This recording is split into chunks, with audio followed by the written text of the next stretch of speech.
brain is working way too well for a Monday. I don't get it. Same. Coffee is delicious. Great. That's 2 p.m. coffee. I just got my new coffee for the rest of the night. Good man. Yeah. If you drink coffee this late, you still don't get affected? No.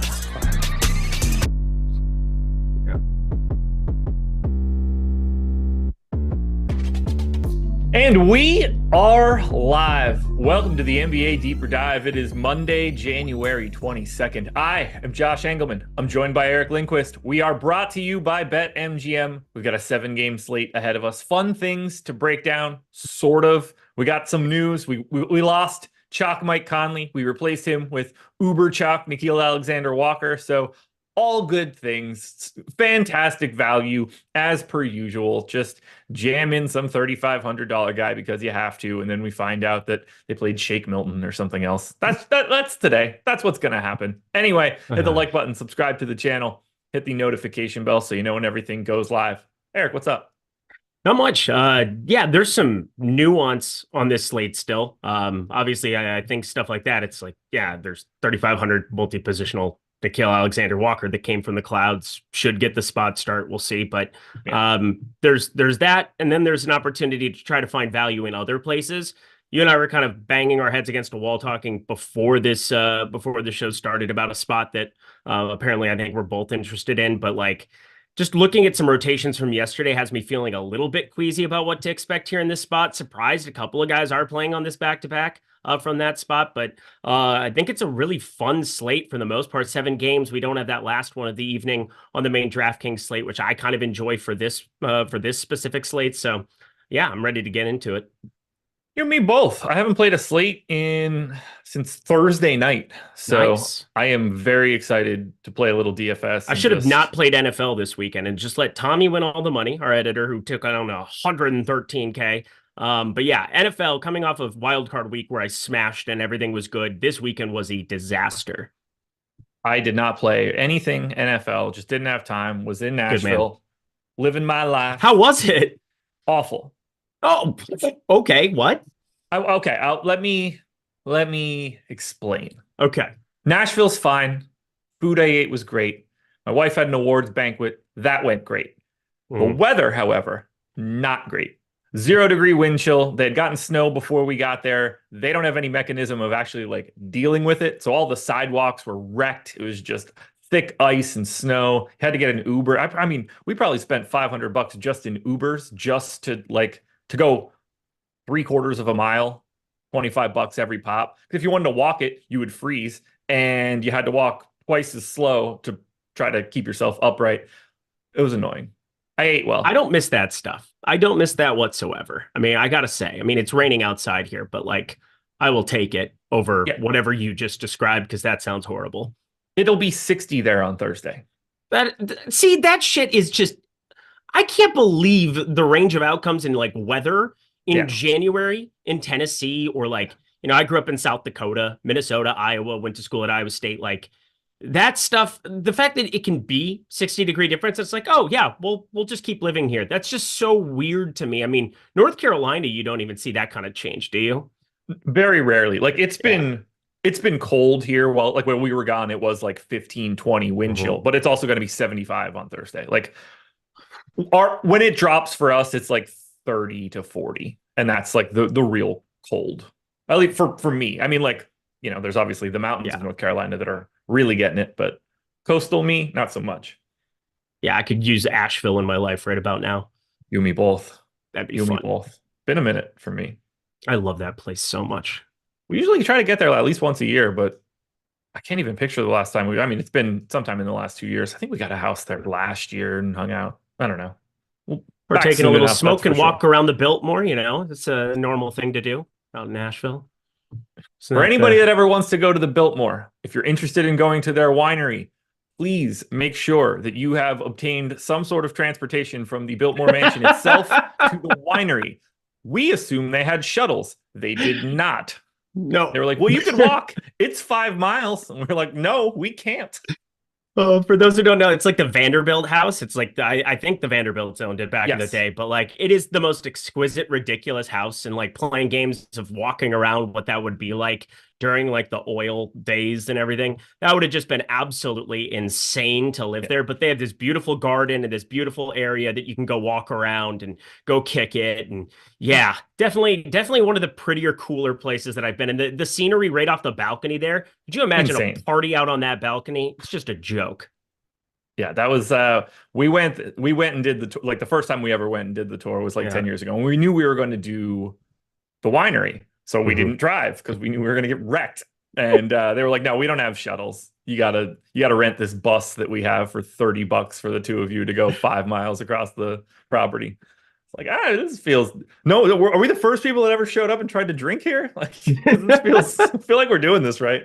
Yeah, you were doing things correctly. It is truly kind of like separate from everything else, like from the town. But yeah, I can't recommend Asheville. Like some of the breweries, some of the spots that we went, just really good food, really good people, and like the mountains out there are beautiful. They are indeed. Love it. Love it. Can't wait to be back. Now, Yeah. are you ready to talk some basketball? Yeah, I think so. Well, let's have some fun, shall we? People, hit that like button if you haven't done it yet. We're kicking this one off in Milwaukee. Well, technically in Detroit, but running this one back. Milwaukee, 12.5 point favorites in Detroit, 247 total. Giannis is probable. The Pistons have a doubtful tag on Cade Cunningham, a doubtful tag on Monty Morris, and a Q tag on Isaiah Stewart. Milwaukee, not exactly pulling a ton of ownership on the DraftKings side. 18%, though, coming into Giannis. I think everybody knows what that guy does. And if you want to play Giannis, please play Giannis. I assume he'll have no qualms with beating up on the Pistons. No one else getting any ownership on the DraftKings end. Middleton getting a little bit of love at 7K on FanDuel. Malik Beasley getting a little bit of love on FanDuel. He's around 20% owned. Giannis, actually, since he's 12,300, isn't that owned. You get to Dame on the FanDuel side. So very different dynamic between the sites. But on DK, it's kind of Giannis or bust. Yeah, that's probably the right way of looking at it. You have three guys that are 11K or above. You have Giannis, you have Joel Embiid, Luka Doncic, and I spent my entire article basically going through how you use the Sims tool to figure out what the heck is going on with your ownership to these guys. And Giannis is definitely the guy I get the least of between the three of Luka and Embiid. I prefer the other two over Giannis, but that doesn't mean that you shouldn't be getting to a power forward center 11K Giannis against the Detroit Pistons. They just scored like nearly 280 points in their last game. It's the exact same matchup they just had.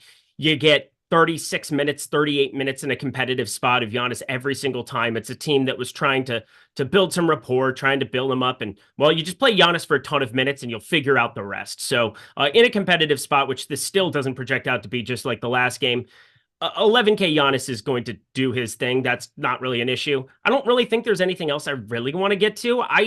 Even on these slates that are 7 gamers, 3% Chris Middleton, something that I generally get to. And out of my 150, I didn't get to any. So it's pretty much Giannis. I have 2 shares of Damian Lillard, and that's it from this team. Brooke Lopez, I'm getting center undercut because, well, there's one guy in particular on this slate that I'm just getting way, way, way over the field on. And then Yeah. playing the Joel Embiids, the Rudy Gobert, some of the, like the chalkier options that project out well. But if you got to Brooke Lopez, never a bad thing. But yeah, for me, it is pretty much Giannis or bust.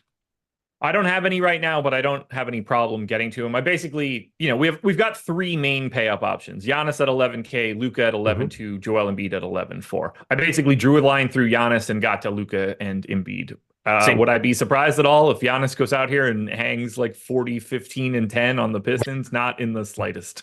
Nope. That's the same way that I just kind of described it. For me, it's just omission because the other two guys, Luka in a competitive game environment, 2-point dogs there. And then because of what Joel Embiid has done here for the last, I don't know, entire season, pretty easy for me to look at him, his rates, his projection, and say, I prefer that straight up. But yeah, if Giannis goes out and puts up 70, so be it. I'm okay with it. I'm going to be around the field on it. But yeah, just a little bit under as it stands right now because of the other two. And just so everybody realizes, the highest optimal rate we have for anybody other than Giannis is right around 5% for Chris Middleton. It is very, very low in terms of some of the other teams that we're seeing where the ownership is going. It's not as if we're just missing out on these massive leverage plays. They don't appear Yeah. to exist for Milwaukee. Well, the other thing is there's four guys. So we had the exact same matchup. So it's easy to pull it up and say, all right, Bobby Portis, Jay Crowder, Pat Connaughton, Andre Jackson. None of them played over 17 minutes in a competitive spot there. It would kind of take a blowout type situation to see them eclipse 20 with everybody healthy and in there. I mean, Dame, Lopez, Middleton, Giannis, Malik Beasley. Like, if you got to any of them, like in all lineup in a 20 max, in all lineup in a 150 max, I don't blame you, but there's just better projected, better leverage spots even than any of those guys specifically. So yeah, Giannis, if you get to that one specifically, makes all the sense in all the land. We're going to be paying up for, two of those three top guys in a lot of lineups with the pieces of value that have shown up and the multi-positional eligibility of those pieces that have shown up in Noah and other guys. But I do not see anything here as like a priority. All right, and then we'll bounce on over to Detroit, where it gets a little crazier. You've got Isaiah Stewart with the Q tag, which is pretty important for today. Ownership is Jaden Ivey, around 25%. Jalen Duren has come down quite a bit since we did the show earlier today. He's at 13. Alec Burks is at 12. Single digits across the board for everybody else. Ivy is at 19 on FanDuel. It's single digits across the board there as well. Who stands out most to you here for the Pistons? Yeah, it's really wonky, mainly because you're getting spot starts from Kevin Knox. Now it's turned into Alec Burks coming in and just flamethrowing. He's had 12 and 14 three-point attempts in 2 of the last 3. This is a team in Detroit that is dead last in the entire NBA in three-point attempts per relative to other possessions that they have. They shoot the least amount of threes relative to the number of possessions in a game. And then they're just 27th in three-point percentage. You need Bojan. You need some kind of three-point shooting out there to help out a guy in Jaden Ivey who's had tons of usage going his direction, leading this team by far in usage without Cade Cunningham on the floor. So Jaden Ivey is number 1 for me. But I do want to get your Alec Burks take here because 5,400 for him, the tag's coming up. It's coming down for the other guys around him here. I can't really get to Jalen Duren because of what I'm doing at center. I don't blame anybody that wants to get there, but that's pulling a little bit too much ownership for me. But it's Jaden Ivey, point guard, shooting guard, pretty clearly number 1. And I'm trying to talk myself out of some of this Alec Burks exposure that I have, but I think it's going to stay.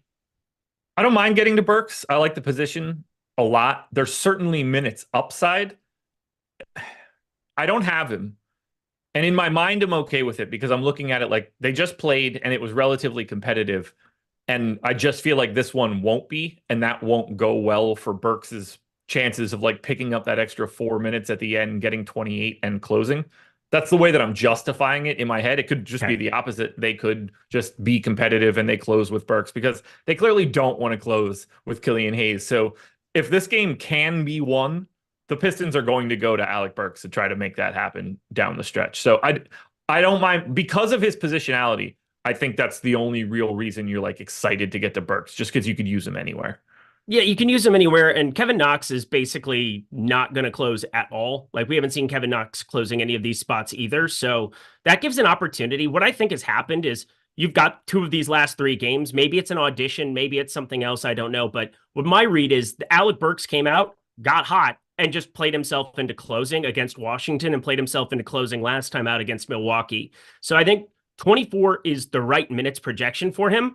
But he is more likely, I think, to play 20 or play 30 than he is to actually play 24. And so by that logic, that's kind of where I'm landing on him, shooting guard, small forward. He's an interesting talking point for it, but there's no denying that they need more three-point shooting between Bojan and other guys there because they're just not shooting a ton of these. And having Alec Burks out there, 12 and 14 three-point attempts is just, that's a hefty amount of volume. And the usage has kind of been there no matter what. It's just a question of if he's making those shots or not. So there's some strong volatility to what those minutes are going to be. But knowing that 30 minutes upside is there and it's probably coming with 28 to 30% usage, I'm kind of landing on that in more lineups than the field is right now. I've got 22%. Anybody else you think we should touch on here for Detroit? I'm not seeing any like major positive leverage that we're missing out on. Asar and Killian Hayes 4% and it's 2% ownership. That's not like enough. I want my positive leverage to be more than a 4% optimal guy. Yeah, everybody, I think, in the betting circles knows that I love my Bojan Bogdanovic for sure. But from a DFS perspective, I mean, Jaden Ivey is just shooting the ball so damn much that if you're not getting all of that usage going the direction of a Bojan here, he's not going to add enough else in the box score for me to really justify wanting to get to him. He averages less than 4 rebounds, less than 3 assists per game, and that's in a 33.8 minutes per game projection there. So, I mean, geez, it's just hard, even against Milwaukee, a team that you kind of want to have spot up 3-point shooters. I thought I would get to him, but I didn't. It just became Alec Burks for $900 less, and I don't feel good about it because Alec Burks isn't my favorite roster, and I know that there's 18 to 20 minutes just waiting for me on the other side of it, but I think the risk is worth the reward, considering 14 3-point shot attempts. That's something on the table in 30 minutes. We move it on to Cleveland, 2-point favorites in Orlando, 215 total. For those of you that are bad at math, that is 32 points less than the game that we just talked about. The highest owned guy on Cleveland on DraftKings is 4% owned Jared Allen. The highest owned guy on FanDuel for Cleveland is 7% owned Donovan Mitchell. There is not a lot going on here. Obviously, if you ever want to play Donovan Mitchell, please play Donovan Mitchell. He is talented and can put up a lot of fantasy points, 1.51 per minute over the past 30 days. Here, I don't have a single share of Cleveland. This is a very, well, at least from the Cleveland side, a very difficult team to get to. Yeah, Mitchell's the only one I have anything of. Jared Allen, just, again, the center position is not going to be 7,800 for me. It's going to be paying down for the likes of Tillman and a guy on the other side of this game, or it's going to be paying up for Embiid. You know, even Gobert, I guess it's just kind of the better play in the 7K range. But yeah, I'm with you. Karis LeVert, if he gets ruled out, maybe we can mine something else out of this team, but like, I don't really see myself landing on anything here outside of Donovan Mitchell in a couple of lineups.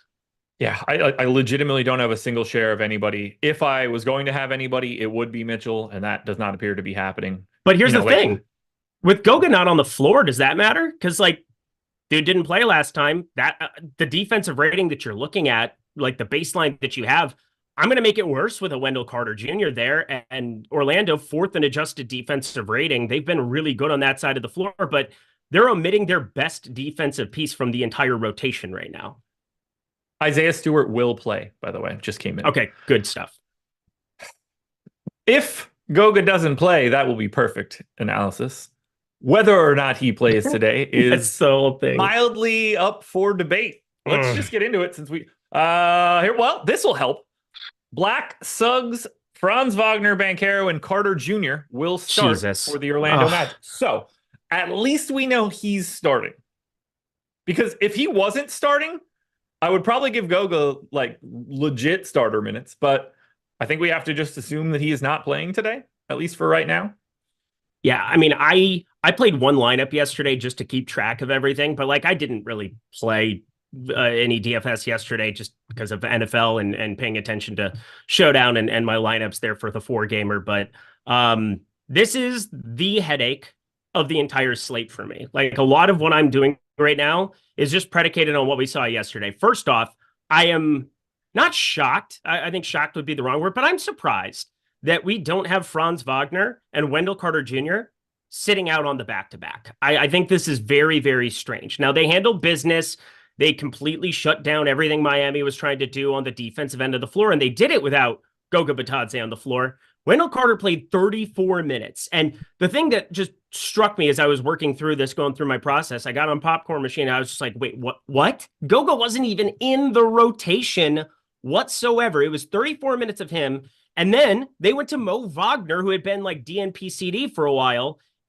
It just is the weirdest thing in the entire world. So there were a couple of things you and I were talking about with the show, because I currently have 55% Wendell Carter Jr. and I hate it. I don't feel good about it. I think there's volatility there, but it makes sense based off of what we just saw. I think Mo Wagner with Franz Wagner back, you need to make it a priority to make Franz Wagner happy, because that is a centerpiece for your team for the foreseeable, hopefully forever, if you're an Orlando Magic fan, because he's just a #good basketball player. But I think maybe not sharing the floor nearly as much as what I was expecting in some of those rotation minutes. And 34 minutes for Wendell Carter there. He played really, really well. Didn't even have to close out that game. So maybe there's room for this to grow, but I doubt it. I'm just going to be putting him a little bit higher than just about everybody else. He's at 30 minutes in our projections. I put him at 33. It's a competitive spot. It's a 2-point spread. It's Jared Allen on the other side, and now he's in the starting rotation. I think you need to be getting to more Wendell Carter than what is currently projected by far. I agree in everything that you just said. I'm dubious that he is going to be lined up to just be a 32-minute a game starter moving forward. I went 30 just like the site. That's what I jumped on earlier this morning. Seems to be the consensus around the industry. I don't know if this is we need to prove he's healthy so that we can trade him situation. Interesting. I didn't even think about that one. Like, he's on a really nice contract. There are teams that have murmured and talked about him. I know Golden State has been like a talking point for it a little bit. He's on a really nice deal for a young guy. He and Goga are basically the same age. Goga is having an absolutely exceptional season. One of the top defensive centers. Told y'all Goga stinks. He can't shoot. Are you joking? So by that logic, you think Rudy Gobert sucks and has no utility in the NBA? Because that's what he's not as good as Rudy Gobert, obviously, but he's been a top 3, top 5 defensive center. Yep. And had been starting and had been playing the lion's share of minutes for a reason, because he's actually good. So I don't know what's going on personally. No, he's been absolutely fantastic this year. 64% true shooting, a plus 2.4 defensive EPM. I don't know what the plan is. Look, maybe he's dinged up, and we don't really know about it, and they're not doing anything, and he's just like the emergency center instead of ruling him out. I have no clue. I don't understand it. But if you're assuming Wendell Carter's playing 30 minutes today, he looks great at 5,400, 12% owned. It's a spot you need to get to. Career high true shooting for Goga, 63.6%, by the way. So for somebody else saying Goga true shooting, Josh, yeah, no, it's ridiculous how good he's been. So he's been just good enough offensively, and then he's been elite defensively with that plus 2.4 EPM. So I don't know what's going on other than, probably trying to show off Wendell Carter and turn him into something, because it's we got Goga and we need to make Franz Wagner happy by keeping his brother. So Wendell's the obvious piece we can move. And I get the idea of wanting to go to Wendell Carter and hope we need a little bit more offense and we don't think that we're giving up as much defensively. I totally understand that. But there's no justification to then play Mo Wagner ahead of Goga Bitadze. That's the weirdest part here. For him to go from the guy that's been awesome to not ahead of Mo Wagner, that's the piece that I have a disconnect for. If Wendell Carter Jr. just plays 30 minutes and Goga plays the other 18, I have no qualms with what they're doing in that situation. It's weird to me that they would yank the guy that's been anchoring their defense for the large majority of this season. Yep. And that's where I think it's a Franz Wagner thing, if anything. I keep bringing that point up because it's the only thing I can logically say, because everything else would point me towards playing the guy who's better at basketball. Yeah. I think one of these guys ends up not in Orlando in the next couple of weeks. We'll see how that shakes out. Are you getting anything else from Orlando? Only guy that's really pulling any other ownership is Cole Anthony. Yeah, it's interesting because, again, it's a back-to-back. I thought somebody else would get ruled out here. I think it was pretty safe to assume that you weren't going to get Jonathan Isaac here on a back-to-back. Gary Harris continues to be out. I'm getting to a little bit of Jalen Suggs at 3.5%. He's grading out absolutely terribly. But again, this is one of those things where on the other side of this, you see 30 plus minutes potentially. And you're going to change your tune to that one a little bit. We've got him right around 28 minutes. Everybody sucks, though, for the most part here. Wendell Carter's the only guy that I'm just absolutely jamming. Cole Anthony, I get the 9% there. I'm not going to be getting to that by any means. Joe Ingles, I don't have, even though 3,800 small forward, power forward, if you wanted to get different around some of this 3K value that everybody's playing 75% of, I get trying to make that a thing, but he's projected for 22 minutes. He's got a 12.5% usage here this season. It's not going to happen for me in this spot. Jalen Suggs just basically like hopeful. I don't know why I have 2 shares of him, to be honest. I've got a little bit of Cole Anthony. I've got a little bit of Anthony Black now at 3,100, shooting guard, small forward, as what I assume to be guy that gets in a lineup when Nickeil Alexander-Walker doesn't type play. But the guy that I want here for Orlando is Wendell Carter Jr. And I've already died on that vine once this season. Why not do it again? Yeah, well, I'm joining you today. That'll be fun. Once more into the breach, dear friends. Hit that like button, folks. Schedule for the rest of the night. Very simple. NBA Live before lock coming up after this, taking you all the way up until 7 p.m. But we also need to talk Avatar. Stokastic.com/Avatar. Grab the logo. DraftKings, FanDuel, Owner's Box, Yahoo. You use it and finish in the top 3 of a contest with 5,000 or more entries. You get 1 month of whatever you want at Stochastic. $200 value. Get the NBA Sims package, projections, ownership, boom bust, contest generator, lineup generator, the Sims tool itself, premium Discord, whatever you're looking for. All you have to do, tweet your result at Stochastic HOF. It's that simple. Show us the lineup, show us the contest. We want to show it off for you as well and give you a little bit of a reward. So go to stochastic.com/avatar and grab our logo. Let me hit that super chat. I thought I hit it before and then I actually stopped hitting it. Bronson Moses said, I just blocked Cleveland, Charlotte, Orlando, and San Antonio today. Thoughts? I hate the idea of what you're doing. I don't mind it if you end up like that, but I don't think that you should ever be immediately just crossing things off. We play a salary particularly game. Orlando, in that I like things from Orlando. Yeah, I have more than 50% of a cut from Orlando. Do I want that? No. And maybe that changes. Maybe we get some piece of news to drop that changes that. But yeah, just saying that you don't want to get to a team because of a game environment is always kind of a silly thing to say, because I remember, was it 3 years ago, 2 years ago, Golden State would have 8 guys in the rotation constantly, have like a 95 implied team total, but you just played them all the time because they were super insanely cheap, and salaries kind of dictate a lot of what we're doing here. So I never look at a game environment or a team that has quote unquote blowout potential, because obviously you're looking at a team like Cleveland, that's a competitive game environment, them in Orlando, but you're saying, oh, I see a 216 total, I can't play anything from that. That's not the right way to look at it. Yeah. What matters is the player salaries. If there was something wrong with Jalen Suggs and he was accidentally 3K today, you would just be blocking out the best play on the slate. So it's very context dependent. You can't just, if you end up not having anything there, like I don't have anything from San Antonio, Cleveland, or Charlotte in that same vein, but that's the effect, not the cause. Beautifully put. Speaking of San Antonio, 14-point dogs in Philly, 237 total. Highest owned dude on the DraftKings side is 6% to Wemby. Highest owned dude on the FanDuel side is 6% to Devin Vassell.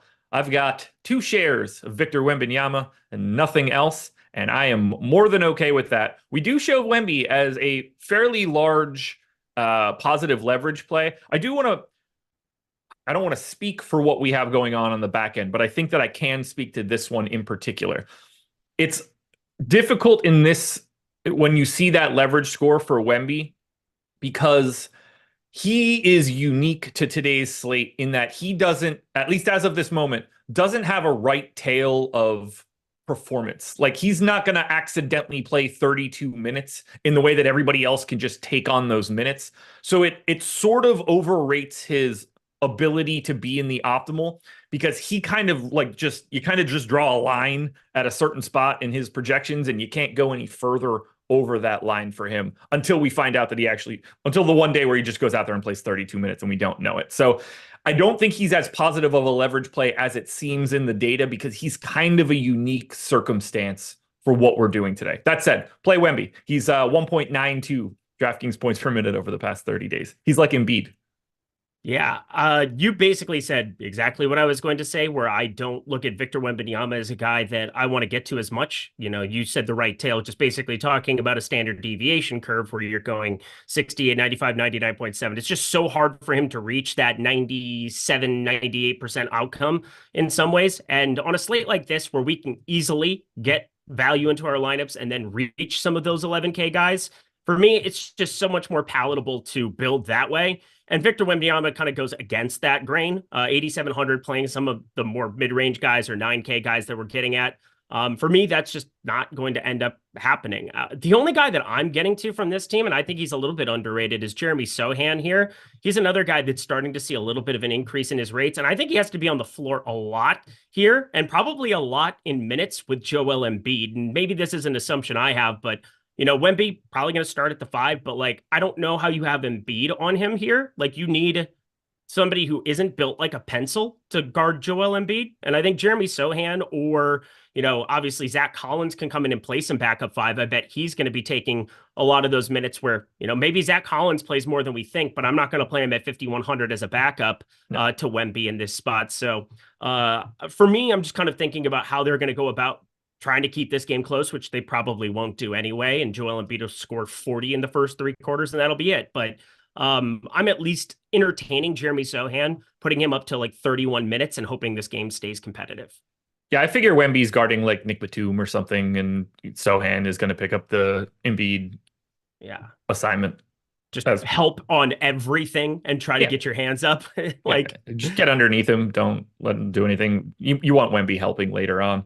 Yeah. Let's talk Philly here, because Embiid looks fantastic. He's 30% owned now, which is quite a bit higher than it was earlier today. I have 48. He's 11-4. He's just nuking every single night. He drops 30 and 10. Like it just comes with the box score.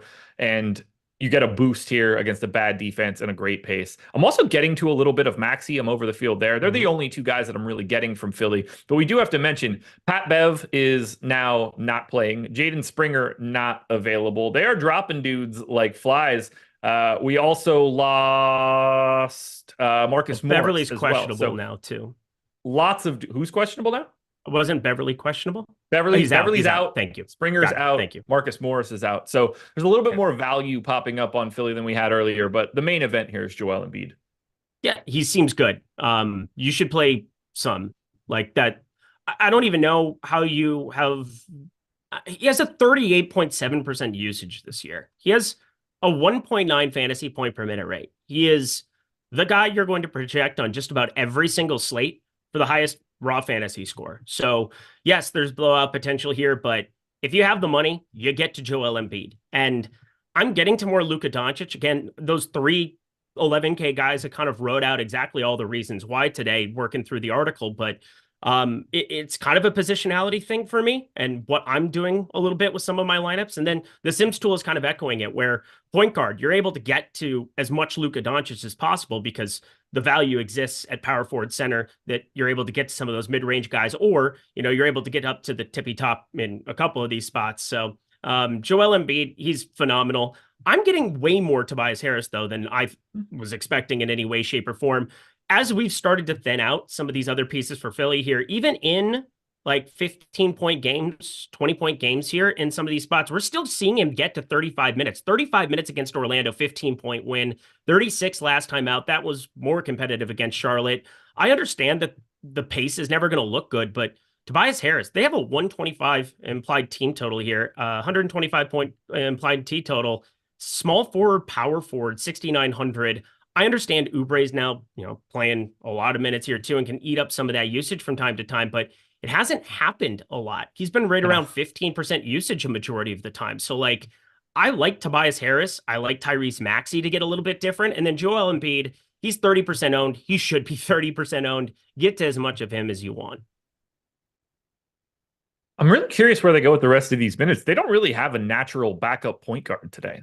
That's why I think Tobias Harris looks great, because I just think they just play their main guys more minutes. And, they've proven Daniel House can go out there and play, but he's the guy I have the most projected for the most minutes off the bench. Played 27 against Charlotte last time out. I think he's just going to absorb a lot of those minutes. He's 3,700, but he's a terrible, horrible, no good, very bad fantasy producer. So 0.56 fantasy points per minute. For me, it's just the tiny bit of an increase to Tobias Harris helps me get to him, and I'm just still not going to get to Daniel House. If he runs into a couple stocks on FanDuel or something, go be my guest, try to get to a low price point there. But 3,700 on DK, not as much utility as I was thinking. Anybody else for Philly that you want to touch on? No, I think that's it. There's no reason to try to do like a KJ Martin thing, is there? I don't think so. They do have enough minutes going around that someone probably steps into something that's more interesting than it was a couple seconds ago, whether that's Korkmaz, whether that's KJ Martin. They don't have many. I think Batum is going to be their functional backup point guard for the 9 minutes that Tyrese Maxey's not on the floor. I think we're very live for 40 or if this wasn't San Antonio, I think we'd be very live for 40 or 41 minutes out of Maxey tonight. But since it's San Antonio, it probably doesn't matter. Martin is sitting at flat 3K, so we're talking about call it a 0.8 fantasy point per minute guy. You get him to 16 minutes. I mean, it just starts looking like the same way that I said I had a couple shares of Anthony Black. It's just another guy that's out there that can play more. I don't think we're going to try to soak up too much. I just we'll throw out KJ Martin because he's 3K flat, power forward only there. Zach Collins available to play. All right. Just had to double check that too. But KJ Martin, that's probably the only guy that I'd be looking at there. They absolutely despise Furkan Korkmaz at this point. That experiment ran out in some capacity for them. Has not played more than 15 minutes in a game all season long, and both of those that he played 15 minutes were complete blowouts where he closed. So I don't think Korkmaz probably gets anything that we should be paying all that much attention to. We know that he likes to shoot when he's out there, but always keep in mind that, those are with guys that he's closing with. He's closing with like Mo Bamba and Traquavian Smith and guys like that. So like I'm for sure going to be looking a little bit more here now with Beverly out at KJ Martin, but that's about it. All righty. We shall keep it moving. Memphis Grizzlies, 7-point dogs in Toronto, 225 total. Getting a little bit of ownership in here. About 30 to Xavier Tillman, who is questionable. We don't know if he's playing. Around 20 for Triple J and John Conchar. And around 15 for Luke Kennard and Vince Williams. I'm getting a bit of all these guys. I certainly don't mind getting to Jaren Jackson. He needs the least of an explanation. He's the only real player left on this team. He's got like a 35% usage rate when Bane, Morant, Derrick Rose, and Smart are all off the floor. He looks really good here, and he's the guy I'm getting to the most. I'm right around the field on Conchar, right around the field on Tillman, which I hate, by the way, and little bits of the rest of these guys. What are your priorities from Memphis? Yeah, Sims Tool's obsessed with Xavier Tillman today. He's got the second highest simulated player ROI. So basically, when you go to your exposures afterwards, you're able to group it based on guys that you're just getting more leverage on, and then the guys who are making you the most money long term. Luka Doncic is by far number one. That is going to be a guy that I'm getting to in just way more than the field is at the moment. And then Xavier Tillman was number two there, which doesn't make you feel the warm fuzzies, that's for sure. There are ways that they can go to Santi Aldama and kind of like mix things around. We never know what the minutes are going to be for Gigi Jackson. We never know really what that rotation can look like, but we do know that there is no longer any Bismack Biyombo in Memphis and that they're still waiting for Adams and Clark, who might not get there this year. Like Xavier Tillman should, for all intents and purposes, be out there. I would like it a lot more if it was Jakob Poeltl, like a true center on the other side where you just needed to have Tillman out there nonstop. There's a lot of lineups that I think Toronto can go to that maybe mitigate the minutes for Xavier Tillman, but considering he's 5,300 and a 0.9 fantasy point per minute guy, and he's projected for 31 minutes, yeah, the rates alone, you put him around 31 fantasy points, you're going to get to him quite a bit on this slate. I think what's more interesting is like Jaren Jackson Jr., 7,900. I mean, God, I really like that play, but I'm not getting there at the moment, and I don't exactly know why. It's interesting between him and Towns, 7,900 and 7,700, basically the exact same play in terms of power forward center, dudes that are in really nice spots, had some things open up for them. I'm getting to both of them in equal amounts right now, and I hope that holds. Like the Conchar piece is gross, but shooting guard, small forward, sub 4K, you're going to get minutes. That value all makes sense. Like nobody's showing, like these guys are all either slightly positive leverage plays or the one that's slightly negative is Triple J. And I would never talk anybody out of getting to Jaren Jackson in this spot. Like when it comes to stars, it's a little bit different, and -4 is not exactly some big number for one individual player. It really doesn't matter too much. I think you just got to get to pieces of Memphis. I don't think there's any way around it. Yep. Memphis changes their starting lineups nonstop. So just be on high alert for that. We've got the 3 games locking. Live before lock will take you right up there. But if you don't have the Memphis starting lineup yet, just kind of be on your heels there. It's the only game locking there at 7:30 p.m. Eastern time. There's Toronto that I find interest in as well. I'm going to have pieces from this game. The one guy that I'm just curious what they end up doing with him is Santi Aldama, because I do think Toronto, you're looking at Thad Young, depending on what those minutes are here for Jonte Porter, you never really know what you're walking into. He's been to 2021 here recently, but if it's a lot of Thad Young out there, I think Santi Aldama could end up seeing a little bit more court time, and it could end up taking away from Xavier Tillman. So if you're trying to play like the checks and balances game between the two, I think a 5K Santi Aldama is somebody that, as a fantasy point per minute guy, I just have on high alert for because he's 3% owned. If that maintains, that might be a guy I sneak into lineups even if he isn't starting. I like that shout. On the Toronto side, we've got 20% ownership to Gary Trent, Emmanuel Quickley, and Scotty Barnes. We've got 15 to RJ Barrett, around 10 to Jonte Porter. Who's standing out to you from Toronto? Because as of right now, we don't like these guys, but I've got quite a bit of Emmanuel Quickley. I have all the Scotty Barnes and all the land. So Okay. Scotty Barnes is my favorite play of the slate. Nuke of the night for the people who give a shit about that for NBA Live Before Lock. But I'm a professional here on the deeper dive, that's for sure. But Scotty Barnes, point guard, small forward, he's down to $8,200. This guy was $9,400. And I was doing some kind of like push pull going through the on off court, trying to figure out exactly what's going on because I was expecting Scotty Barnes to be around a 1.4 fantasy point per minute guy really, really quickly. And I will say Emmanuel quickly is probably a lot of the reason that that isn't happening. RJ Barrett as well. The usage has been there, but I understand you get rid of OG Anunoby and you get rid of Pascal Siakam. And the Siakam one matters the most. He was leading this team in terms of usage. Quickly and RJ Barrett are not going to lead this team in usage. And so by that logic, you saw identical. It's right around 1.25, 1.27 fantasy point per minute rates here in the absence of Pascal Siakam over the last week. It's been just over 100-minute sample size, so I don't want to freak out too much, but I absolutely love getting to Scotty Barnes, one, with the positionality, and two, with like the future sight of like, this isn't going to be a $9,400 player sooner rather than later again, in my opinion. He was $9,400 back on December 18th. He had been playing at a ridiculous streak there, got dinged up. He's been playing a lot of minutes here. He's obviously expected and had taken a progression in his game. And now with no Pascal Siakam, teams can maybe key in on him a little bit more. Something's going on, but like, I think it's a lot of noise. They've also haven't been favorites in a single basketball game for their last 10 outings. So I think Toronto's just in a far more competitive spot. They're 7-point favorites. They're at home. A 116 implied total is one of the highest they've had in a while. I expect Scotty Barnes to absolutely put his thing down sooner rather than later. I kind of feel the same way about Quickly, and I started digging into some of his stats. So with Pascal Siakam off, since Quickly has gotten there, Quickly's played 161 minutes. Now, this isn't a massive sample size by any means, but in that time, 22% usage. So, a little bit north of average. He's certainly getting his shots.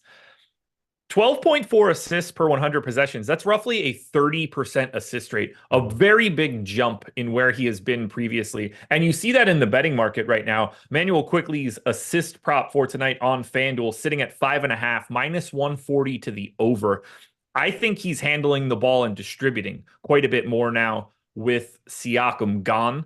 So I think what is going to get missed for Quickly is his facilitation, and that is the big change for him. And I think that's what's driving me to get him quite a bit more, is a pretty lofty assist projection. So I've got him at 6.1 assists. I think he looks good there. I think that's what's getting slept on. But I am getting Barnes. I am getting Barrett. I am getting Gary Trent. I do like getting to Toronto against this makeshift Memphis team. What are you doing with the center? Are you going to play any Thad Young? Because this feels like a spot where Jonte Porter, if he plays 20 minutes, I know Bruce Brown is now there and he's just like a thorn in our side now because this could have been much, much easier to pay attention to before, but only 15 minutes back to get back games for Thad Young here, but he's 3,600, 0.9 fantasy point per minute guy. And again, I just kind of look at this Memphis matchup. I think there's a path where Chris Boucher just continues to see dwindled minutes. He played 12 last time out, going down from 18, 17 to 12. I think eventually those minutes maybe funnel in towards a Thad Young, but it's not anything I feel all that confident about. We have him for 18 minutes. If he sees that, even, he's somebody who shows up in lineups. And then I just took him and put him up to 20 minutes, started to really get him. He's also got the third highest sim ROI in our projections when you use the Sims tools. So wanted to at least get your take on the 5 there. I have a little bit of Porter. I have 2 shares of Thad Young. I don't think I'm going to have too much value from either one of them because I just don't think you can trust the minutes from either guy. I'm happy to have a couple shares show up, but I don't see any real stand. I wouldn't be surprised if one of those guys ends up playing more than you expected or if they cut Boucher or something like that. But for right now, I don't have it. Okay, fair enough. Folks, BetMGM is the sponsor. They want you to hit the like button, and then they want you to sign up using the link in the description if you are in a legal betting state. If you bet $5, you get $158 in bonus bets. That's 2 $50 bonus bets and one $58 bonus bet. That one's representing Super Bowl 58. You can't beat that kind of deal because the worst case scenario for you here is that you lose all 4 of those bets and you are out $5 of your own money. Best case scenario, you pop 1 or 2 of those bonus bets and you're starting off with a really nice bankroll, and it's that simple. My recommendation, honestly, if you don't want to try to work through it now, put those bets on ice until the Super Bowl and just have a really fun sweat for a couple props and whatever pops. It's the Super Bowl. It's the most bet thing that you can find. You're going to find some stuff that you want to do when you're at a Super Bowl party. You'll have a couple bonus bets to sweat out. That's my recommendation to you guys. As long as you are in a legal betting state and as long as you are 21 or over, because if you aren't, this doesn't work for you. If you know someone that has a gambling problem, you need to call 1-800-GAMBLER. The Charlotte Hornets stink. PJ Washington's getting 2% ownership. LaMelo is playing. Nick Richards is not playing. The highest owned guy on the FanDuel side is 7% PJ Washington. I don't have a single share of anyone for Charlotte. And the highest optimal rate looks to be 3.5% for Terry Rozier. Are you getting to any Charlotte against the #1 ranked defense in the league?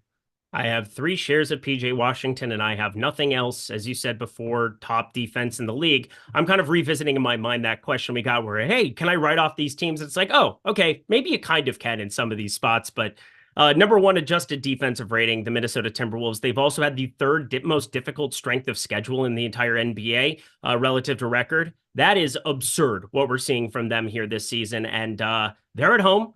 They are massive favorites for a reason.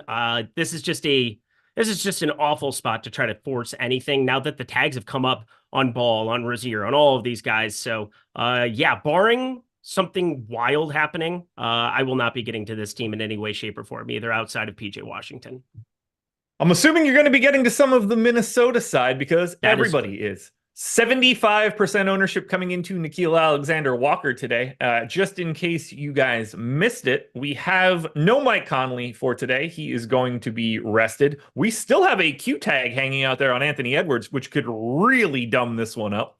But he's projected for 20% ownership, as is Naz Reid, as is Rudy Gobert. We've got 40 coming into Slow-Mo. We've got 15 more coming into Karl Anthony Towns. Even guys like Jaden McDaniels and Jordan McLaughlin are pulling a little bit of ownership. You're getting to a lot of Minnesota for sure. And this is likely the best team that you can get to. They're certainly projected for the most ownership in that they are projected for 204% aggregate ownership. That is twice as much as Memphis. That's the second team, by the way. I got a ton here. It's basically a lock button on Nickeil Alexander-Walker at 3,500. It's basically a lock button on Kyle Anderson at 3,700, but I only have 75% there. I'm 2xing Karl Anthony Towns. I'm over on Reed. I'm over on Edwards. I don't know how you get away from Minnesota.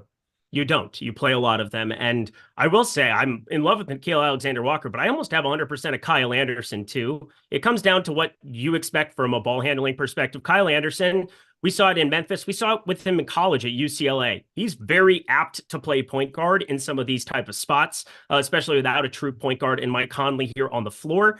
You got a 26.4% assist percentage with Mike Conley off the floor here this season. That is trailing just Jordan McLaughlin, who probably doesn't play enough minutes to really justify going crazy with, even at 3,400, just getting to a little bit of him. But, you know, Nickeil Alexander-Walker, Kyle Anderson, Anthony Edwards, if he ends up playing basketball, Rudy Gobert, Naz Reid, I'm over on every single one as well. And the one that, well, if Anthony Edwards ends up out, then you basically just hold on to your butts because you're going to be getting to probably some Troy Brown in your life even. Jaden McDaniels, obviously going to be a starter there. It's not all that appealing with a 0.66 fantasy point per minute projection, but nobody ever clicks on him and everybody forgets about him. So don't forget about the fact that he'll play 30+ minutes in this spot, pretty much barring anything. I'm just going to play a ton of Minnesota, and I think you should too. And obviously if Ant is out, then I think that's the more interesting talking point. Like, does Shake Milton, Troy Brown, like, who would you really see kind of absorbing those minutes?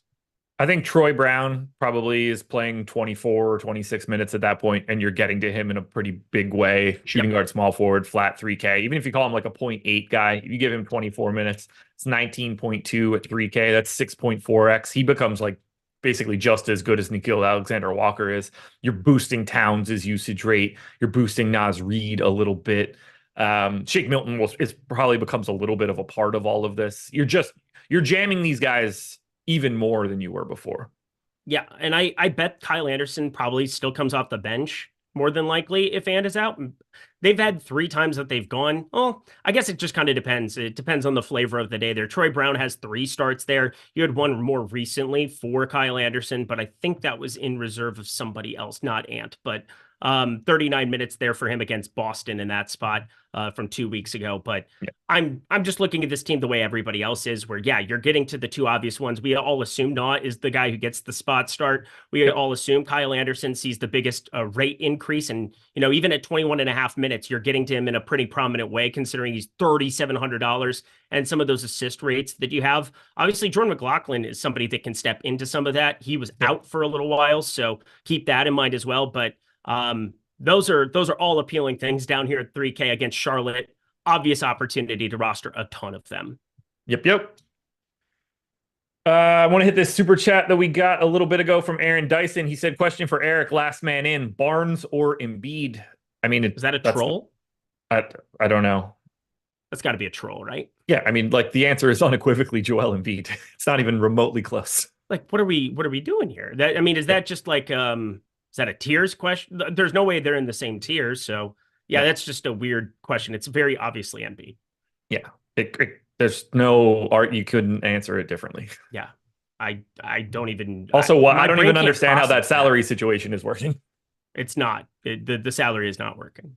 Yeah. So anyway, we go to Boston, 2.5-point favorites in Dallas, and this is a 240 total.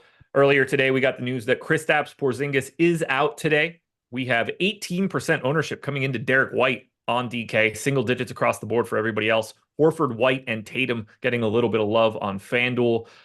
I basically don't have the Boston side of this game. That is not to say that I don't think Derek White or Jaylen Brown or Jason Tatum or Drew Holiday or Al Horford look good, but I have very little coming out of Boston, and I don't really see much that anybody should be getting to.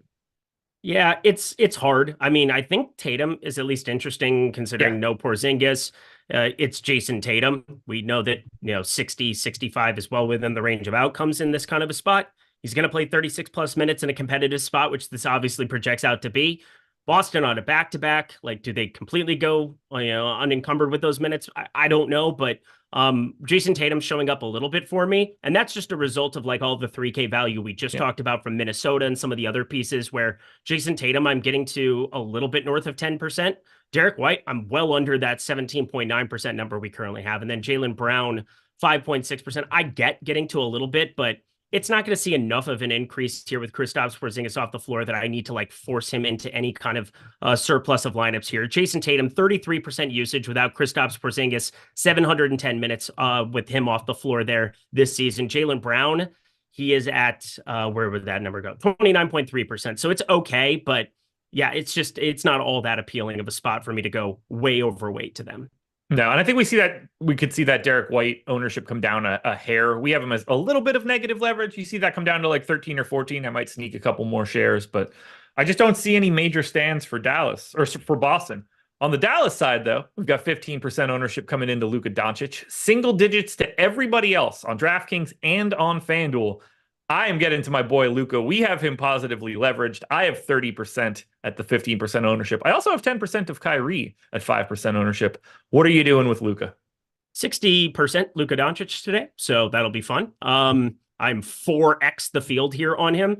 1.72 fantasy point per minute player, point guard. And that, I think that looking at the Sims tool and kind of like going through the motions of things, 28.9% simulated player ROI, which is just a fancy way of saying he is the highest simulated player ROI. The guy that when you roster him, you're making the most money long-term on this slate, according to the Sims tool. So for me, I don't see any way around this. It's a competitive spot. Obviously, defensively, you can look at Drew Holiday. You can look at these guys on the other side. Would it shock you if they were effective? Sure. But like, he's been effective against Paul George. He's been effective against Kawhi Leonard. He's been effective against a lot of the NBA's top defenders. I don't really give a shit about it. It's just a 37% usage guy. I get that Kyrie Irving is out there a ton. I'm telling you, though, it's just, for me, you look at the data, and the data wins big time here in this spot. So the positionality, I'm trying to basically explain what's happening out of the 10,000 Sims. And like, Luka, because of the point guard eligibility and the, we talked about Naz Reid, we talked about Kyle Anderson, Nickeil Alexander-Walker. None of those guys are at point guard. And so,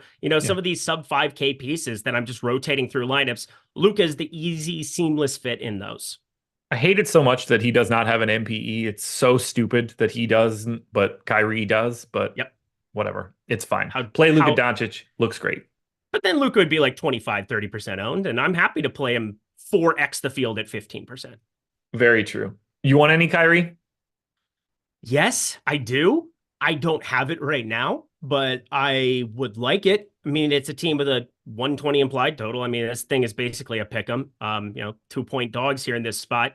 And you go through some of the numbers, he's still a 30% usage guy. He's a 1.35 fantasy point per minute guy. I expect maybe for that to kind of come down to like the 1.3 range here long term, 1.25, playing alongside Luka as we accumulate that sample size, and they're both healthy here for the first time. But yeah, it's a dicey one. I think for me that Kyrie Irving might be a guy that you go and do a little ROI boost to just to get a little bit because, especially raw points are going to be such an important thing. Like if Ant is out, then you definitely are just paying up over and over again for these 11K guys and rotating them through. But if it's one of those days where Kyrie's knocking down everything and they just funnel through him and he plays 36, 37 minutes and it's not Luka, that's a pretty easy build for me to look at. And I can probably get to Kyrie, Giannis, and Joel Embiid and something like that, but it'd be kind of like a hand building type choice. Like, I don't think it's going to be something that's showing out where I'm going to get to like 10, 15% of him just going through a process. Hit that like button, folks. 2,200 people in here, 247 likes. I see no reason we are not over 300 by the time you hear this. So hit the thumbs up as we close this one out. Before live, before lock. Chicago Bulls, 5-point dogs in Phoenix, 226 total. No Zach LaVine for the Bulls. Andre Drummond is available. About 15% ownership to Kobe White, DeMar DeRozan, Nikola Vucevic, and Patrick Williams. And that all seems about right to me. You get a little bit less of one of these guys, a little bit more of another. Like, I think I like DeMar the most, but I only have 26% of him. It's not a huge stand over where the field is. I'm not getting to much Vooch. I'm not really getting to that 7K center range to begin with. Just a lot of Embiid is making that a lot easier for me. I do kind of like Alex Caruso as like an ownership pivot to Patrick Williams, but the ownership gap isn't as extreme as it was a little bit earlier today. So I'm happy really with like any one of the starters for Chicago. None of them are a priority to me. Same with me. And like they're taking on a Phoenix team that it's not the best matchup in the entire world, that's for sure. But you just had a blowout, an absolute blowout last time out here, and now there's no LaVine. And sometimes people like to look at the box scores. It makes them feel warm and fuzzy, and you get comfortable there. I think Alex Caruso's really, really slept on this slate. He's 5,200, only played 25 minutes against Memphis, but again, it was a massive blowout. 28 minutes the game before that, and a win against Toronto. Had early foul trouble in that one. So I think Alex Caruso is definitely the guy from Chicago that I think relative to where the field is, I'm going to be over the most. I like the DeMar DeRozan shout out. I think most people would be crazy not to. He's going to lead this team in usage. We've seen that here. Him, Vooch, Kobe White, you can get to them in a number of different lineup iterations, and I have no problem with it. But I'm glad you brought up Caruso because he's the guy that I currently have 18% of, 20% of. And I'm going to be keeping that for sure. 0.9 fantasy point per minute guy. And then the NPE is just useful. Yeah, most I have is DeRozan. I've got 16% Patrick Williams, which I hate, but that's not going to ruin me on today's slate, so I can handle it. And then we close it out with Phoenix. They're sort of like Chicago in that they've got like a big four, but they're just all better players than the guys we mentioned for Chicago. There's no ownership coming into Phoenix. This one's gross. 4% to Nurk, 4% to Durant. I've got a couple shares of both of those guys. Beal getting some love on FanDuel, but as a whole, like, they're kind of just like really gross. I mean, Chicago's 29th in pace in the league. That makes it really difficult to get to much from Phoenix. Yeah, I want to be savvy. I want to be smart. I want to tell you the low owned play here. I just don't know what you're supposed to do. Like, I expect Kevin Durant. So Booker has been leading this team in usage, but when the three of them are on the floor together, and Kevin Durant has been like sitting in that Bradley Beal 22, 23% range, I expect that to come up for Kevin Durant. I would be a little bit floored if he didn't have, considering he has a 30% usage on the season, obviously a lot of that without Booker, and then there was a ton of that without Bradley Beal. But now that they're all healthy, I think it's one of those spots where it's like, I want to be crafty. I want to get to more Kevin Durant, or, obviously you got that 1% Devin Booker bomb. And those are the kind of things that are in the range of outcomes. It's just so hard to say like, hey, I'm going to play Kevin Durant at 9,100 as opposed to just getting all the way to the top with all the 3K values. So for me, if I got to anything here, which I currently have 0 of, it would be Kevin Durant. But one of those things that I just kind of want to be paying attention to in lineups that maybe are insanely chalky. Hey, maybe I'll have a Booker or a Durant get through the cracks, but like, I don't know how to like intelligently tell you, like, obviously they can be GPP winning players. I just don't know who it should be on any given night. Keep your eyes out for news from Phoenix, though. We do have 2 Q tags hanging in the distance. Gordon. If they get dropped, that will matter. Eric Gordon and Grayson Allen both questionable. That can open up some value on the late night. If you don't get that news till 8:30, it's probably not all that actionable. You've probably booked most of your value using Minnesota prior to that mark. Anything else you want to add? Because we are at the top of the hour. No, it was great. Just best of luck. Pay attention to Memphis's starting lineup. Kind of a weird note to throw in there. Obviously, Minnesota's starting lineup is going to be what everybody's paying attention to, and whether or not Ant plays. But live before lock, guys have it. Yeah, see you guys tomorrow. Boom, we're out of here. Live before lock is next. Don't go anywhere.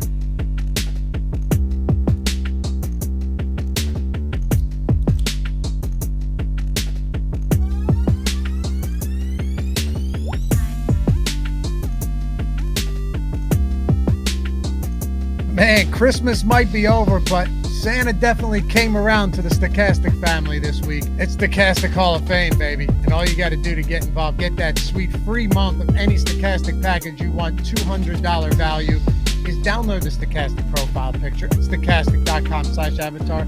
Finish top 3 in a field of 5,000 or more. Doesn't matter what the entry is. And tweet your wins to us at Stochastic HOF. And you're in, baby. Just like everyone, we're about to talk about some huge winners coming out of the holidays. And we kick it off with the first one on the list, Freddie P.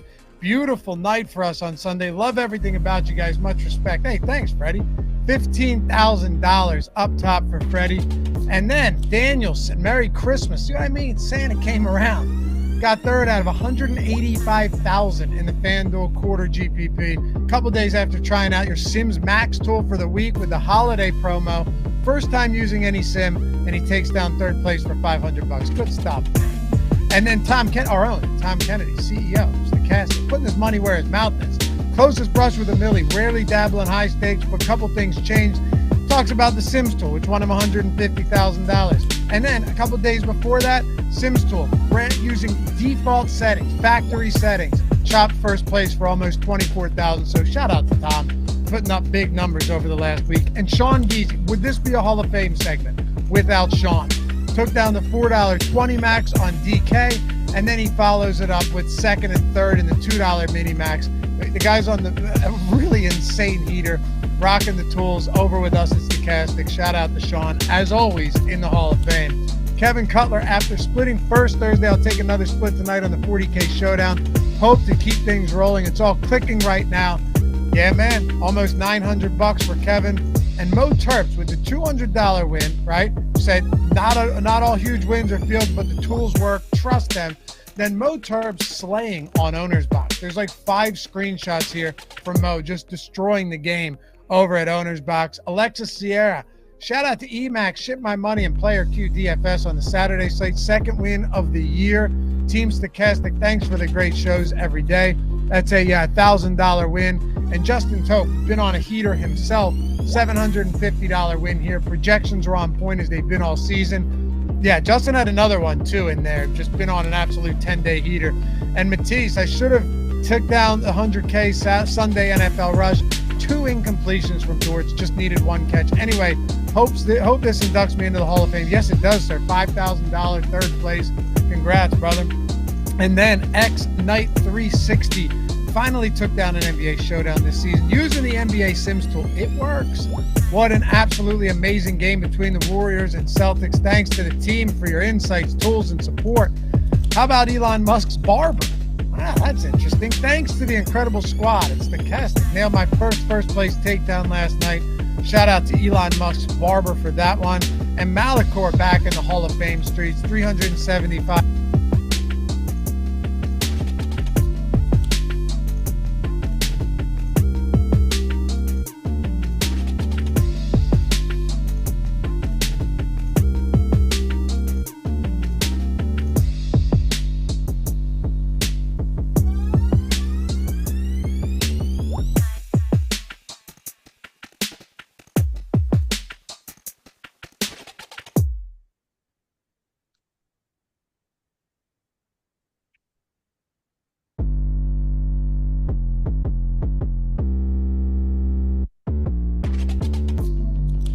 What is happening, everybody? Hope you all had a great weekend because we've got a 7-game NBA slate to break down today. It's going to be myself. We got Matt Belman. We got Rich here. So if players get ruled out, which could certainly happen over the course of this show, because we've got some key players on the injury report, Matt, and then other players who maybe in the general scheme of the NBA aren't key, but are very important to this slate, like Xavier Tillman being listed as questionable, massively impactful to the slate today. So guys, any questions you have, if you're in our Discord channel at me, we can answer those. You got super chats, we'll be hitting on those as well. And for everybody else also, just do us a favor, like the video, subscribe to the YouTube channel. We're sponsored by BetMGM today. Matt, how are you doing and how was the weekend? The weekend was good, pretty uneventful, which, like I say, is always good news around here. My daughter is on one tonight, though, crying hysterically over who the hell knows. She wants a banana. My wife's like, she's just going to have to go through a tantrum because I can't pull a banana out of my ass. So she ended up calming me down a little bit, but it's definitely been one. I could not wait to be up here with you. Yeah, I mean, nothing worse than at least, listen, her just wanting a banana, like it's not like she wants cookies. So that's, something at least kind of healthy. Lots of drama apparently with the kids around here today, because we had Eitan was messaging me earlier. And I'd also tweet this because I thought it was pretty funny. His son had locked himself in their bedroom this morning and just didn't know how to get out. So Eitan is asking people in our company Slack chat. He was messaging, does anybody know how to pick this kind of lock? Because he was trying to get his son out of the bedroom, which I thought was hilarious. So all kinds of drama with the kids today, and none of it really all that big of a deal in the grand scheme of things, but some funny stuff. Your daughter crying because she wants a banana, Eitan's son just locking himself in the bedroom. So good stuff. And we've got some questions already coming into us from the super chat here. Starting with RADM. He wants to know, how do you guys feel about Brandon Miller? Seems like he's been killing it lately, but I don't know how he'll do versus the Timberwolves defense. So Brandon Miller, is he somebody who's really on your radar today, Matt? No, he's not. It's such a tough spot for Charlotte. And honestly, at first glance, like when I think about this game, Charlotte stinks. But if Edwards sits, it becomes a better spot for Charlotte. I can't really do it. And yeah, Brandon Miller has been really good for his price tag the past couple games. But LaMelo's back tonight. Like Rozier and Bridges are there. He's the clear fourth option for me there. He's priced accordingly. So I don't think he's like a bad play. Just not someone I'm like targeting in, single entry. Yeah, and so for me, I mean, I have 150 lineups I'm playing on DraftKings tonight. 0 of them have Brandon Miller. So your point in here about, hey, Brandon Miller, he's been killing it lately. Sure, there's certainly truth to that. His last 2 games have been really good. He has a 42.75 and 38.75 fantasy points in his last couple of games. But on top of that, we also have to consider, like LaMelo Ball is healthy today. This is a team that's generally healthier for the Hornets tonight than it's been in some other circumstances. And then also it's a really tough matchup. And we've seen a big price increase for Brandon Miller. Last couple games, he was $5,300. That salary's gone up to $58,000. So we've seen an increased salary as well. So Brandon Miller, not for me today. There are other spots we can get contrarian, but that's not going to be one of them. It is a game overall I'm going to be getting a lot of exposure to, but it's more so because of the Timberwolves side of the game with Mike Conley out than it is on the Hornets side of the game.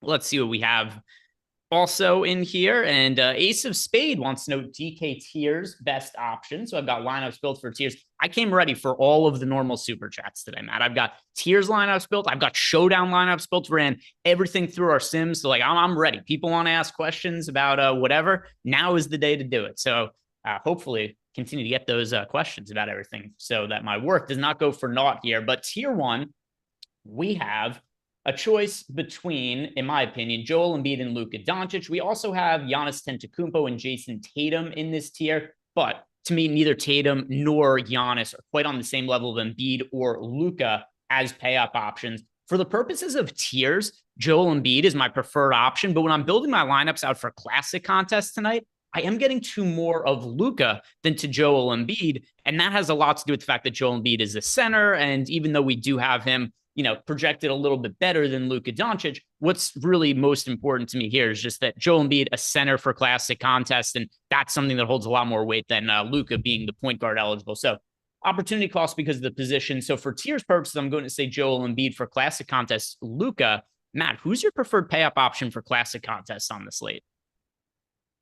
It's Luka because of what you said. But man, I love Embiid here also. He's pulling more ownership, which is weird to me because the positionality of Luka is a lot easier to roster. There's so many good centers on this slate, pay down options, mid-tier options. So it's easy to see how a lineup construction can be like two other centers and Luka. I'm with you though, in a tiers type of contest. I do slightly prefer Embiid. And I also think that like there's certainly a chance. This is such a good spot for Embiid. If San Antonio can somehow keep this game competitive, he could have slate breaking upside where like you just need him. So I like Embiid a lot here. It's just in standard, it's harder to roster Embiid. In tiers, I like him a little more, like you. Yeah, and another thing to consider as well, which does not come into play in tiers, but does on classic contests, particularly for this slate, the way the injury reports are looking, it makes a big difference that Luka starts at 8:30 p.m. Eastern time and Embiid locks at 7. I really do like having that added flexibility. And also, like you mentioned, Embiid's projected for twice the ownership Luka is. So the way that my lineups are built, it's not even like I'm getting away from Joel Embiid. I have him in 30% of my lineups, right around where his ownership is projected, but I get to a lot more of that than Luka. Luka's in over half of my lineups for today. And just because of the amount of value there is and the amount of additional value that could open up later, it is viable to have lineups that have Luka and Embiid in them tonight. Yeah, 100%. And also, I think your point about Luka starting later is so well taken because it's not just about them themselves. Like, it's about the whole lineup construction. Because all of a sudden, like, if Anthony Edwards is out, I do like the Charlotte guys a little bit more. Like, Anthony Edwards is a really, really good defender, and he's their best player on offense. So, like, the game should be more competitive. You know, it just gives you so much more maneuverability. I'm with you. And as for the rest of the tiers, and in tier 2 for me, that is going to be Donovan Mitchell. Tier 3 for me, this is a very close one between Tyrese Maxey and Kyrie Irving. So here's the way I think you guys should play, because there isn't that much that differentiates in tier 1 Joel Embiid from Luka Doncic. In tier 3, there isn't a whole bunch that differentiates Tyrese Maxey from Kyrie Irving. If you play Joel Embiid in tier 1, go to Kyrie Irving in tier 3. If you're playing Luka Doncic in tier 1, go to Tyrese Maxey in tier 3, because I don't really love the idea of Luka and Kyrie in the same lineups in the same way I wouldn't really love the idea of Joel Embiid and Tyrese Maxey in the same lineup. So that's how I think you should play tier 3. Tier 4, my preferred option is going to be, as of now, Anthony Edwards. But keep in mind that Edwards is questionable to play. So if he gets ruled out, my next favorite option is Scotty Barnes. Those games do start fairly close to each other. But now, if this is a situation where you are just not comfortable with Anthony Edwards being questionable, just go ahead and play Scotty Barnes instead. Tier 5, that is going to be Karl Anthony Towns for me, regardless of if Anthony Edwards is in or not. But if Edwards is out, then it's easily going to be Karl Anthony Towns in tier 5. And then tier 6 for me, that is Emmanuel Quickley. So thank you very much for the super chat, Ace of Spade. Hopefully that helps you build out your DK tiers lineups. And then Zachary Pinnell is asking us, White or Quickley for a DK single entry? Do you have a lean between these two young backcourt guys who are kind of breaking out this year? We've got Kobe White on one side, Emmanuel Quickley on the other. Which way do you lean, Matt? Slight lean Quickley. He's a little bit cheaper. But they project for like really, really similar amount of fantasy points. So like if you have the extra couple hundred, I wouldn't mind playing White there. I don't think you have to either though.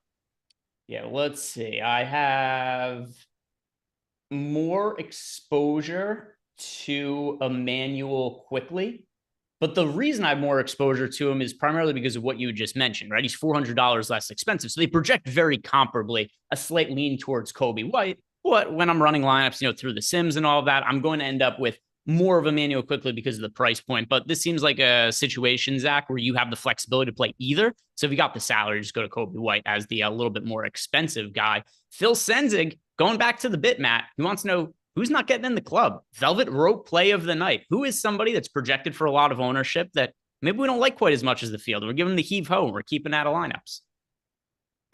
Well, I definitely don't like Nikhil Alexander Walker as much as the field, but he can't be the Velvet Rope because he looks so good from a value perspective. I am going to go with, this is a good one. Man, kind of caught me off guard here. I've got my answer if you want to wait for a second. Yeah, I'll wait. I'll go after you. Okay. By the way, Anthony Edwards in today. So we just got confirmation Anthony Edwards will play, dealing with an illness, but he's going to be out there on the court. I'm going with Giannis here. there's a handful of pay up options we could get to on the slate, and I prefer Luka and I prefer Joel Embiid. So Giannis projected for about 20% ownership. I only have him in 10% of my lineups, and it's for different reasons that I prefer Luka and prefer Joel Embiid. It's one issue that kind of pertains as well to Giannis that does to Joel Embiid before is that Giannis plays in the very first game on the slate, that 7 p.m. Eastern time lock. I would rather, if I'm going to play one of these high-priced guys from the first set of games and sacrifice some flexibility, I prefer Embiid to Giannis. And then on the other side of it also, I like that I'm getting a little bit more flexibility in lineups with Luka, and then also he projects better than Giannis for the slate. So I have about half of what the field, what they're doing with Giannis for today. So a spot that I'm not quite getting to, and certainly could kill me because he's playing against the Detroit Pistons. So if Giannis goes out and scores 80 fantasy points, wouldn't shock me, but I kind of can't play everybody on the high end, and Giannis is one that falls by the wayside in my lineups. That makes a lot of sense. He was in my consideration, but I got mine. And now that I think about it, it's not even a question. There is no way I'm playing Jaren Jackson Jr. here at 7,900. Just not doing it. Projected for like the 5th highest amount of ownership on the slate. I don't want anything to do with this Memphis team except for like low-owned, cheap guys. They don't have to be even low-owned, cheaper guys. I'm not on the Jaren Jackson Jr. train, and at 25% ownership, he's the velvet rope play of the night. All right, there's the velvet rope play. Thank you very much for the super chat there, Phil. And then Brad Kaufman says he's playing 41 entries. He is Luka in 83% of them. Is that way too much? No, that is not a spot I have an issue taking a stand on. I have out of 150 lineups, I have about 60% Luka tonight. Let's see, what was the exact number I have on Luka? I have Luka in 57.3% of my lineups, and then project for 14.9% ownership. Good player to take a stand on. I like taking a stand on Luka. How about you? Any issues getting to Luka at an aggressive amount? No, not even a little bit. I mean, we've talked about all the reasons why we slightly prefer him to Embiid. And if he were pulling more ownership than Embiid, like maybe I'd have a different mindset on that, but he's not. So yeah, I'm with it. Next super chat here is from Tribal Min. So Tribal Min is saying, thank you to the Giga Chad Malukar and cheers.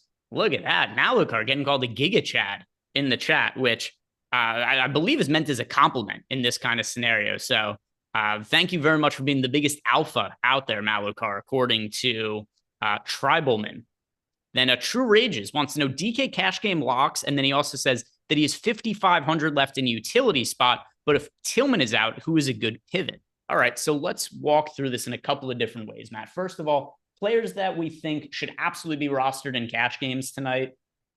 I am going to say Nickeil Alexander-Walker, Kyle Anderson, right? We just got confirmation, and Karis LeVert has been ruled out. We'll hit on that in a second. But we got confirmation that Anthony Edwards is in, but Mike Conley is still out for Minnesota. That's going to create a bunch of extra opportunity for playing time. And in cash games, guys like Kyle Anderson, Nickeil Alexander-Walker, points per dollar, they're two of the best value options on the slate. You want to be playing them in cash games. Even though he isn't projected for a ton of ownership, I like Luka as a pay-up option, even for cash games. I like getting to Luka here. I don't know. I think I don't play cash games, so like this is not my forte. But just looking at the ownership, I think you got to play Embiid in cash. Like he's double Luka's ownership. I feel like you have to follow that ownership in cash games. Now, that said, I won't be surprised if the ownership actually evens out a little bit because of all the points we're talking about. So I don't think Luka is a bad play. The issue I have with Joel Embiid is what happens if Xavier Tillman rules out and big man value becomes available. You're going to want to have it. You're going to want to have it if Tillman's ruled out. You want to get to some of those other guys from Memphis. And I do think that having Joel Embiid in a cash game could handicap that a little bit. Your point is also taken, though. He's going to be really popular. If he fits into your lineup alongside Luka, totally cool. But I really do even like Luka for cash game purposes. Your point? No, we just had the last show we did like on Friday. Man, the same thing came up kind of like differently. And it doesn't always work out like this. But like Malcolm Brogdon. Yeah. You ended up absolutely having to play Brogdon. I didn't have the roster flexibility to do so. So like, you're right. If all of a sudden we get one of those value plays, you have to be able to play them. It's a tricky part. So that's why I lean towards Luka, even in cash games. And usually I do just side with, hey, if somebody's going to be way more popular than somebody else for cash games, you just kind of ride with the field and kind of cancel out what they're doing. But for this one, I still do like Luka. So Nickeil Alexander-Walker, Kyle Anderson, Luka. Xavier Tillman's another guy I think you should be playing in cash games. I know that True Ray just had a follow-up where he said that he is playing Tillman, but wants to know who's a good pivot if he's out. 2 reasons to play Xavier Tillman in cash. As things stand right now, he looks pretty good, but then if he does get ruled out, really easy to swap off of him and find other Memphis guys to get to if Tillman's already in that lineup. So Tillman, somebody should be playing in cash. And another reason why also that if I'm going to say I think you absolutely should get to Tillman in cash, another reason it kind of makes it a little bit hard to get to Embiid just because they both occupy center spots. And then I will add in not just those guys. Those are guys I'll say will must play for cash games for me. Tillman, Luka, Kyle Anderson, Nickeil Alexander-Walker. But for the other part of his question, what do we do with the Memphis front court if Xavier Tillman is ruled out? So this is something also we could talk a lot about it a little bit. And we'll bring Rich in for his perspective as well, because he's going to be manning the projections tonight, and he's going to have a lot of say in terms of what I'm getting to when he updates projections if Tillman is ruled out. But Matt, what do you see as a way that we could see the Grizzlies go if Tillman isn't good to play tonight? I guess what Aldama was, he started at the 5. Yeah. Or, Jaren Jackson would start at the 5. I guess I would also it makes everyone look better because the minutes are more secure.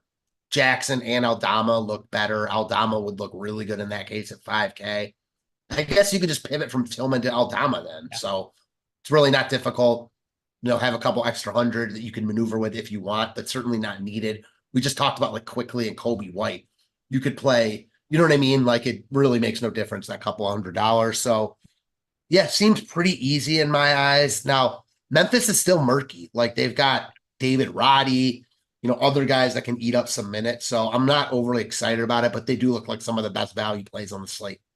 Hot body David Roddy, we could see extended minutes from him. I agree with you though. Santi Aldama, and Aldama started last game. He played 28 minutes. It would have been more, but the game was a massive blowout. That is going to be the risk with a lot of Memphis Grizzlies games going forward this season with the amount of injuries they have. So Aldama is somebody who doesn't really make his way into lineups now, but would certainly look really good if Tillman's out. Started last game, played 28 minutes, even though it was a massive 30-point blowout. I forget exactly what the score was, but it was something along those lines. And Aldama would be the guy to get to should Tillman be ruled out. Something else that's really nice about Aldama, he's power forward and center eligibility, which is going to also add some flexibility.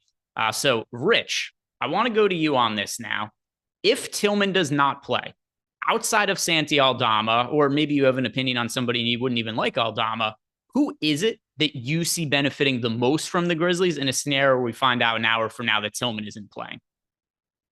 I think it has to be Santi Aldama first and foremost. Mm-hmm. And then if you're looking for a little more contrarian, cheaper option, it would probably then go to David Roddy. And then another guy who just kind of can fill in so many spots because of his height and athleticism is Zaire Williams. So those would be my main 3. And then I'll keep harping on it, but the GG or Gregory Jackson, I just feel like he's always live until he has, I don't know, a couple more stinkers. Then I might actually start getting off of him. But yeah, we saw 18 minutes from Gregory Jackson last game, but we're only a couple games removed from him playing 29 minutes with a usage rate north of 20%. So if you guys want a deep GPP flyer, I agree with you. If Tillman is ruled out, I'm going to play Gregory Jackson, not in a mass amount of lineups, but I'll probably get to him in 5 to 10% of lineups, which I assume is quite a bit more than the field is going to be getting to. Jackson's going to be sub 1% owned. So that is the way that I see that going as well. Anything else you want to add about the Grizzlies, Rich? I guess the one thing I would like to just say while I'm on is that the Nickeil Alexander-Walker chalk is just kind of outrageous to me. He's not a great player by any means, and his minutes are pretty safe. But another guy from the Grizzlies who's kind of the same spot that he is John Conchar, who's been starting and he's a very similar kind of game from a fantasy point perspective. Yeah, Conchar is somebody who I'm getting into a handful of lineups right now. And then, if we ended up seeing Tillman get ruled out, I know that's not something we normally think directly impacts Conchar, but the Grizzlies don't have that many bigs on the roster, especially because they cut Bismack Biyombo. If Tillman's out, we could see them play smaller lineups, and that could give Conchar a couple extra minutes. So I like that shout out as well. Let's see what else we have as far as super chats are concerned here. Oh, I forgot that Karis LeVert. Have to circle back on Karis LeVert being ruled out. So, Matt, there is going to be no Karis LeVert for the Cavs. That game does lock in 35 minutes here. With Karis LeVert being out, I know that's your local team as well, the Cleveland Cavaliers. Is there anything that you like getting to from the Cavs you weren't already getting to? It's not the first game LeVert is out, so there has been some updates to the pricing here, but anything that's going to be important to you now? No, it's such a bad game from a DFS perspective. Donovan Mitchell looks good from a sense that like no one's going to go there. So Donovan Mitchell at 2% ownership, sure. But other than that, like no, bad spot. LeVert's been out for a little bit. So yeah, Cleveland looks really unappealing tonight in my eyes. Yeah, and I'm pulling up Cleveland right now because Rich has already quickly made some of those updates to our projections, and Donovan Mitchell, not shocking, projects as the best fantasy option on the Cleveland Cavaliers in terms of just raw fantasy points by a pretty wide margin. We've got him projected for just over 50 fantasy points. Then we've got Jared Allen at 39. We've got Max Strus here, mid-20s, low 20s for Sam Merrill, low 20s for Isaac Okoro, 22 for him, 22.83 for Sam Merrill. So guys like Merrill and Okoro do look slightly better, but I know for a lot of you who are watching that only play one lineup, like I'm not dying to play Isaac Okoro or Sam Merrill in a single entry lineup. Yeah, same. And I will just touch on one thing Rich talked about. I'm with him on the Nickeil Alexander-Walker ownership. Like, Conchar also sucks, but he's way less owned. Like, everyone's flocking to Nickeil Alexander-Walker because Conley's out. Like, for me, like, they don't even need any offense from him at all with Anthony Edwards in. I'm with you. Like, he looks like a good points per dollar play, but he's getting way too much ownership. Like, way too much. Next question we have here is from Vargas Mercy. Vargas says, Greg, you the man. Thank you. Thank you very much. And then he wants to know, is McLaughlin a guy that we could start at $3,400 with Conley out? So you were just talking about how we've got Nickeil Alexander-Walker projected for a ton of ownership today. He's going to be somebody who's in a lot of lineups. Do you like McLaughlin as a potential pivot, or is there maybe somebody else you might like as a pivot off of Nickeil Alexander-Walker? I don't think it's a bad pivot. He's only point guard eligible. His minutes are definitely not secure. You know, very low floor here, even with Conley out, but he could outscore Nickeil Alexander-Walker in like 10 minutes. So yeah, like I don't think it's a bad pivot. Very risky though, for sure. With Edwards out, I would have liked all those secondary or third, fourth tier Minnesota guys a lot more. Let's move on to the next super chat where we have Jorge Jacomi saying, worst cheap chalk for today. The absolute worst. Are you going to say Nickeil? I can't say Nickeil. I'm playing a lot of Nickeil Alexander-Walker, so I can't call him the worst cheap chalk play on the entire slate. But how many, let me look at our most recent ownership. Is there ownership going into any of the Cavs guys now?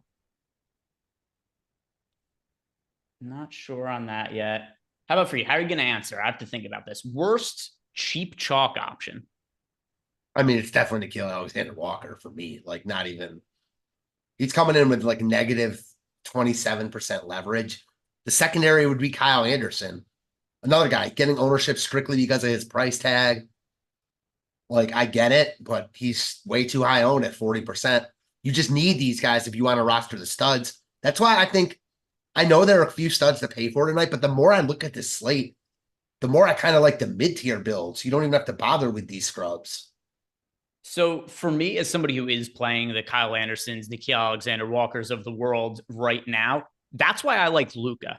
Because I'm looking at Luka, Giannis, Embiid, and Luka's the lowest owned of those three in our ownership projections. So with that in mind, I do feel like I'm getting to these low-cost guys who are popular, but still have some lineups that are a little bit different looking because the amount of Luka I get to. So that's another way you could play it as well, where if you're going to Luka, well, then your lineups are differentiated because you don't need the entire lineup to be different. If you're just playing a couple of guys that are, like 15, 10% owned, single digit, something like that, then you do have different looking lineups. So for me, that's the way that my lineups end up being built. As far as a cheap chalk option, I don't like, though. Here's the problem. There's only two of them really on the entire slate that are cheap and are chalk. Nickeil Alexander-Walker and Kyle Anderson, to Jorge's question. And I can't really in good conscience come out and tell you guys not to play him because I am playing those guys. And there's nobody else that's chalk for cheap. Yeah. I kind of want to hear Rich's take on Kyle Anderson. Sure. I actually really like Kyle Anderson. Anytime that Conley's out, Kyle Anderson assist rate go up, and he just kind of slips in there a lot smoother than like so with Null or Nickeil Alexander-Walker.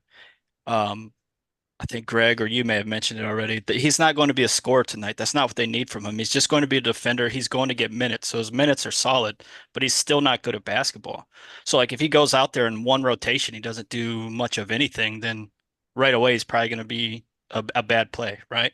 Whereas Kyle Anderson can easily just grab a couple rebounds, get a couple more assists than normal, maybe a steal or a block here and there. I really like Kyle Anderson. It's a great Kyle spot against a Anderson's- bad Charlotte team too. I'm with you.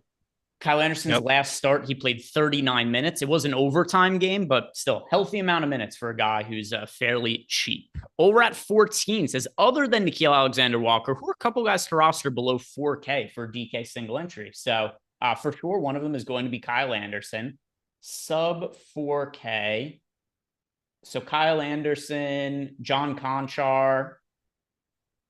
If you want to be contrarian, I do have a little bit of exposure, not much, but at least some, to Thaddeus Young. In part, that is because he's playing in that game against Memphis, and I wanted to hold lineup spots for that game in case Tillman gets ruled out. But that's, I think, a reasonable guy who you could put into lineups now, who if you had him in a lineup, it wouldn't be the end of the world. But there's also the possibility to get to swap to other better players should Tillman get ruled out. So Thad Young to be contrarian, and then the other players I mentioned there who are chalkier, Nickeil Alexander-Walker, Kyle Anderson, as well as John Conchar. Anybody else you would add to the mix as a cheap value option you like? Like is a, relative term, but I'll throw Anthony Black in there. 3,100. Like he's cheaper than the Nickeil Alexander-Walkers of the world. I'm with the Kyle Anderson chalk after talking that out. I think that makes a lot of sense with Conley being out. And then Anthony Black, like really good positionality with shooting guard and small forward eligibility here. So he's another guy I'd throw in there if you need it, like not a priority at all. Next question that we have, it is coming to us from Zach Justice. Zach wants to know, is Luke Cornett a good sneaky play? So if you guys remember, it was like, a week ago, we had the Luke Cornett slate where we saw Porzingis out. Cornett ended up starting. I don't think Cornett starts today, because the matchup that they have today is way different than the last game we saw. Remember when we saw Cornett start, that was up against the San Antonio Spurs, where they had a massive front court with Wemby, and I think they wanted Cornett's size. If Cornett starts, for sure. I don't think he is the guy, though, in the matchup against the Dallas Mavericks, who don't play quite as big of lineups. But how about yourself? Do you think Luke Cornett ends up starting, Matt, or maybe you like him off the bench potentially? No, it's tough to get there now. He's 4,700. Like I couldn't play him over like a Wendell Carter, who's only a couple hundred more or 500 more, whatever. So it's no for me on Cornett. If he's starting, it makes him more, certainly more viable, but he's now at a price point where I don't think you have to play him if he starts. Yeah, he would be in play for me if he starts. But Yeah. it's not going to be like the other starts that we've seen from Luke Cornett. It was just jam for me. It was, all right, what can I do to maximize the amount of Luke Cornett that I get to in my late swaps in our Sims tool? So it's going to be different with him being 4,700. You go from no lineups to some for me, but on any kind of real priority. And also, if you guys want to sign up for our Sims pack or any other tools at Stokastic.com, use the links below. You get access to all the data, player projections, ownership projections in our Discord, where myself, Rich, Lee, we're hanging out there for most of the night, answering questions anybody has and letting people know how any kind of late injuries, different looking starting lineups, how it impacts our lineup. So if you want to sign up, check out using that link below. Zach to the future wants to know, it's actually the exact same question. Once again, he asked any other 4K values we like besides Nickeil Alexander-Walker and Kyle Anderson. And then Derek K asked his thoughts on Anthony Black at $3,100. So we kind of indirectly got asked the same question 3 times in a row here. But Matt, you had said that you like Anthony Black, and I think I have some exposure to Anthony Black as well. Not as much as the other cheap guys that we talked about, but I'm a little bit overweight to Anthony Black. Don't forget that we do have Markelle Fultz resting today. And yeah, Anthony Black, only $3,100. He's projected for 4% ownership. I have him in 13% of lineups right now. Somebody stands to pick up some extra playing time with Markelle Fultz being out. That's really all there is to it. And also in tournaments, it's a pivot off Nickeil Alexander-Walker. So like, you don't even need Black to do that well. But if like he gives you 16, but Alexander-Walker gives you like 7, you're big up on the field there. And that's certainly within the realm of outcomes here. Not the most likely, but within the realm. And let's see what else and by the way, I just updated my lineups, and I initially was getting to like a very little amount of guys like Sam Merrill and Isaac Okoro, but then I ended up muting it just because I prefer to have the flexibility in case guys get ruled out later than just these fringy type guys in the first game of the slate. So no real difference to my lineups with Karis LeVert being out. Let's go into the Discord channel now because we are all caught up on the super chats. And we've got right here from Flim Flam Man 67. He wants to know, who is your au contraire play of the night? And he says, I must use a French accent. I think I did okay with a French accent. Au contraire. French enough? I would order French food from you. There we go. That would be a mistake. It would taste terrible. Flim Flam Man 67. What do you consider your favorite contrarian play of the night, Matt? I was waiting for this question. I got one. The projections don't like him at all, and I get it, but sometimes you gotta live on the edge a little bit. Give me LaMelo Ball as my contrarian play of the night. Again, doesn't project rate for 8,900, but he's been destroying this price tag.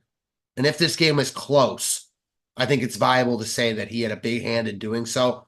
No one's rostering the Charlotte guys. Everyone's all over Minnesota. You don't have to roster Charlotte here, but it's preferred from the Minnesota side that this game stays close. If it does, I think LaMelo has a big hand in that. So give me LaMelo Ball at like real low ownership, like 1% type of ownership. All right. So I feel like I can't be a pussy now because you went so low with your ownership. Like I was going to say Luka at 15% because I have a ton of him, but that seems like a pussy move now, does it not? I mean, I wouldn't say pussy move, but certainly not as ballsy as I just was. Yeah. We've already talked about Anthony Black. I think that's a pretty good one. I'm 3x the field on him. All right. So here's one that's standing out to me. Not quite as low owned as you, but Vince Williams is projected for 12% ownership on the slate. So he's not going to be all that popular. And there's a couple of reasons to like him. First and foremost, he's playing a ton of minutes in whatever games Memphis has that are remotely competitive. In games that are close, he's playing like 36 to 38 minutes over the last couple of weeks with all the players that are out for them. On top of that, and it's something I talk about all the time on this show, Xavier Tillman is questionable. It's in this exact same game. I want to get as much flexibility as possible to be able to react to Xavier Tillman potentially being out because that would open up just immense amounts of value. So Vince Williams, I'm currently overweight to the field on him. I like what he does for me in terms of game theory as well, in terms of giving me extra flexibility. Vince Williams, and that's going to be my guy there, the au contraire play of the night. And a couple of more super chats. First from Corey Randall. Any Sam Merrill today on DK? I did initially when I updated my lineups and ran them through the Sims. And then I just took him and Isaac Okoro out because I don't want them taking lineup spots up. So they definitely points per dollar are viable as of now. It's just I think there's going to be better players that open up later. And I want to keep myself open to that. And updating and uploading my lines. Cool. Good to go on that. Almost Made wants to know, hey, Greg, favorite plays on FanDuel position by position? And thanks. Yes, we've actually surprisingly not gotten any FanDuel questions for the night. So let's go ahead and talk about FanDuel, where I've got lineups built out there as well. And favorite options for me at each position: point guard, Tyrese Maxey; shooting guard, Nickeil Alexander-Walker; small forward, that is Kelly Oubre for me right now; power forward, Triple J, Jaren Jackson Jr. over on FanDuel. To me, he looks much better on FanDuel than DraftKings. His game is so favorable for FanDuel scoring, just the ability for him to rack up steals, blocks. So at $8,400, I really do like Triple J over on FanDuel. At center for me, that is, as of right now, Xavier Tillman. If he gets ruled out, then it would not be Xavier Tillman. So as a backup, I like Karl-Anthony Towns a good amount on FanDuel as well. So those are my top options at each position. They're Almost Made. Thank you for the super chat. And then Chris Albers wants to know thoughts on Burks. Alec Burks picking up a little bit of ownership, Matt. Is he somebody that is catching your attention? Not really. He locks up a spot in that early game. I think he's fairly priced. Clearly, he has upside at that price. He just destroyed that price tag, but getting a little bit too much ownership, 8% chance of being optimal, 11% ownership. He's a fine play, but not a priority at all, especially when we're waiting for news. And he's in that same like Tillman, Aldama price range. So no for me. I'm a little bit underweight to him. And once again, same sort of ideal. Ran my lineups, and then anybody who I'm getting to from the early games that I'm not like, oh, this is a must play type value guy. I generally do negative ROI boost to them in the Sims tool to mute their exposure a little bit to give me more flexibility. And Alec Burks is one of the guys who falls in that category. So he's projected for double-digit ownership. I have him in a couple of lineups, but it's less than what the field has. So Alec Burks, if you're playing one lineup, I wouldn't have Alec Burks in it tonight. Dahmer 707 says thoughts on Wendell Carter Jr. in a single entry on DK. Matt, are you perhaps interested in Wendell Carter Jr.? Because I did hear you bring him up before. I'm interested. I don't think he's a spectacular play on this slate just because we have other really good center options. We're waiting for the Tillman news. I don't think Tillman is like so much of a better play than him, though. I know the projections would say otherwise. We have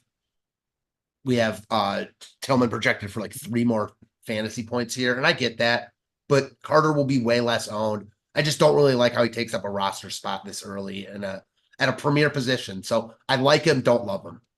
I can't believe that Goga fell out of the rotation last game. We've been talking about how good Goga's been lately, and we've been speculating that eventually Wendell Carter Jr. is going to play well, and the Magic are just going to insert him in the starting lineup over Goga. Not only did they do that last game, they took Goga out of the rotation entirely, which is, insane. Like, according to dunks and threes, Goga's been like a 97th or a 98th percentile defender the last I looked. So Wendell Carter Jr., he is in play for me today, Dahmer, but another guy, not a priority. If you're playing single entry, wouldn't play him, and that is what he clarified there. So large field tournament play, if you had a couple shares of Wendell Carter Jr., wouldn't have an issue with that, but for single entry, not somebody I think you should be playing in one lineup today. Let's get back to the Discord here, where Strickstein71 wants to know last man in on DK for a GPP forward for $3,600 or less. All right. Forward for $3,600 or less.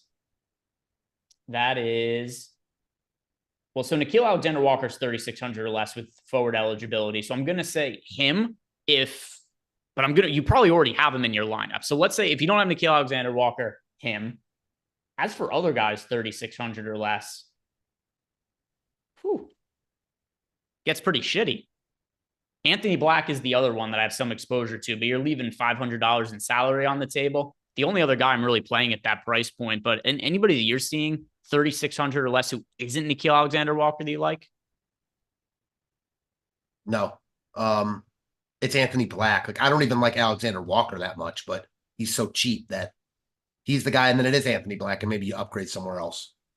And then Capanicello wants to know who is our favorite single entry play today. Play one guy for single entry. Which way would we go? It's Luka for me. I'm gonna say.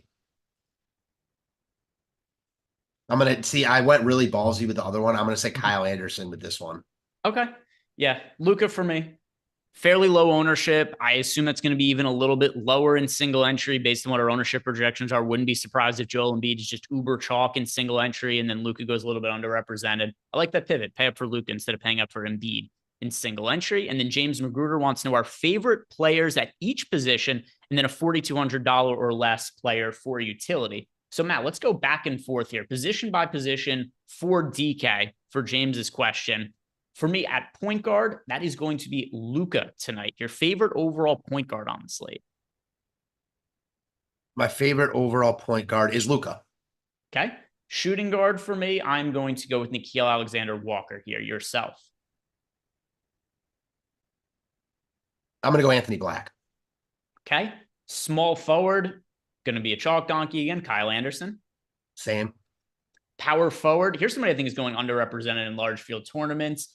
DeMar DeRozan, $7,400. Zach LaVine is out. Usage rate the last 2 games, 26.5%, 29.2%. Ownership in the teens on DeMar DeRozan with no Zach LaVine. I like being overweight to DeRozan. How about yourself at power forward?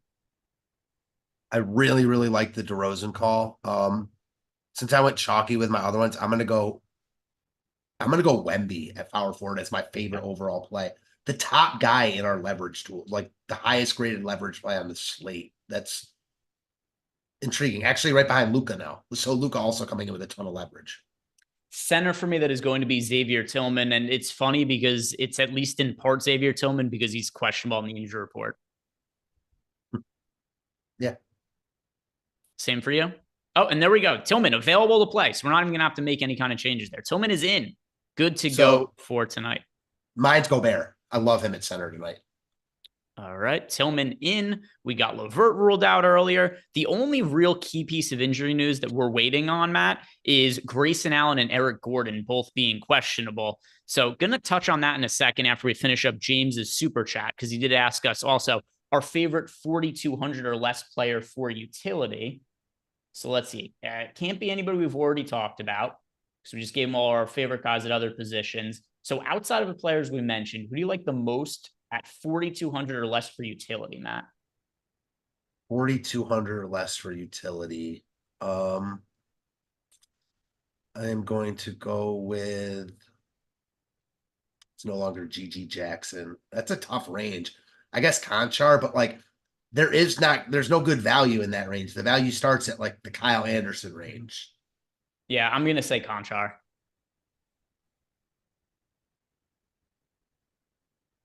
Anybody else you're considering? I mean, I think it's Conchar, but I don't like it. Yeah. Conchar, that's the guy. Tillman, like we said, officially in, so that's not going to impact other pieces of the Grizzlies, but Conchar's still a serviceable player to be getting to.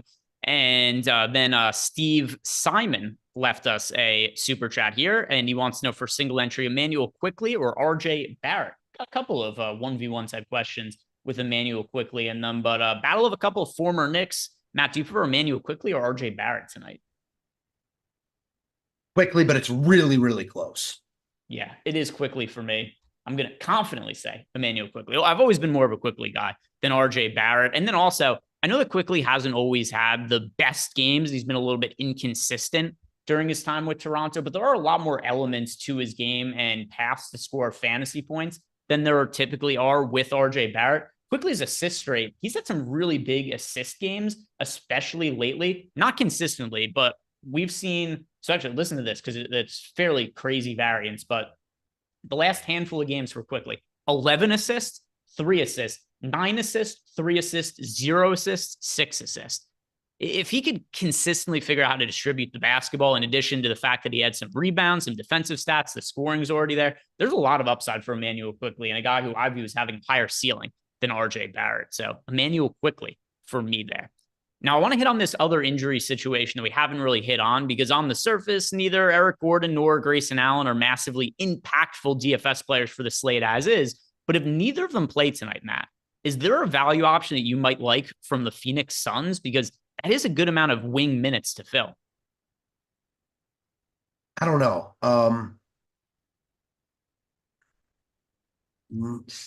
It's just, I'm not sure. Like they have a bunch of guys that could get more run that are in the same realm as like Nickeil Alexander-Walker. So I guess if both are out, you'd have some pivots there, but no one I'm excited about like at all. I want to ask this question to Rich, and it's very contingent on both Gordon and Grayson Allen being out. Rich, if neither of them play, could we see Josh Okogie play extended minutes? Because I think that's where the Suns would end up going.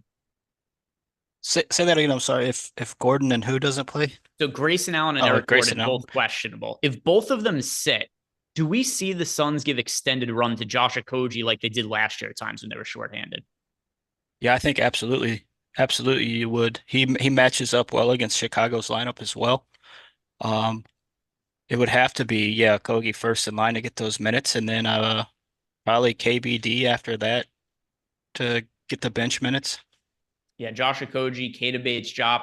And once again, this is you need both Gordon and Grayson Allen to be out today. And that is a good amount of minutes the Suns have to fill, because like if Grayson Allen's out, well, then Eric Gordon benefits. If Eric Gordon's out by himself, it doesn't really do a whole bunch. But if both of them are out, you got a good amount of minutes to fill on the wing there for Phoenix. And if the news comes out at an appropriate time, meaning not after the 8:30 game locks, then yeah, I'm going to be doing what I can to swap some lineups to Josh Okogie, assuming that he picks up extra minutes and potentially moves into the starting lineup there. So we'll see what ends up happening with the Phoenix Suns, and we'll be hanging out in Discord all night to answer any of those questions. And I know Rich will be in there too. So if the Suns guys get ruled out, he'll be updating projection that will tell you guys the fallout of that. Another way to create some value for yourself, not just hanging out in the Discord channel with us, which once again, you can do by signing up through any of the memberships using the links we have below, but also BetMGM, sponsor of the show today. You guys know the deal. If you haven't signed up at BetMGM yet, what are you waiting for? It's the easiest way that you can make money right now. You sign up at BetMGM using the link we have below, and then a $5 bet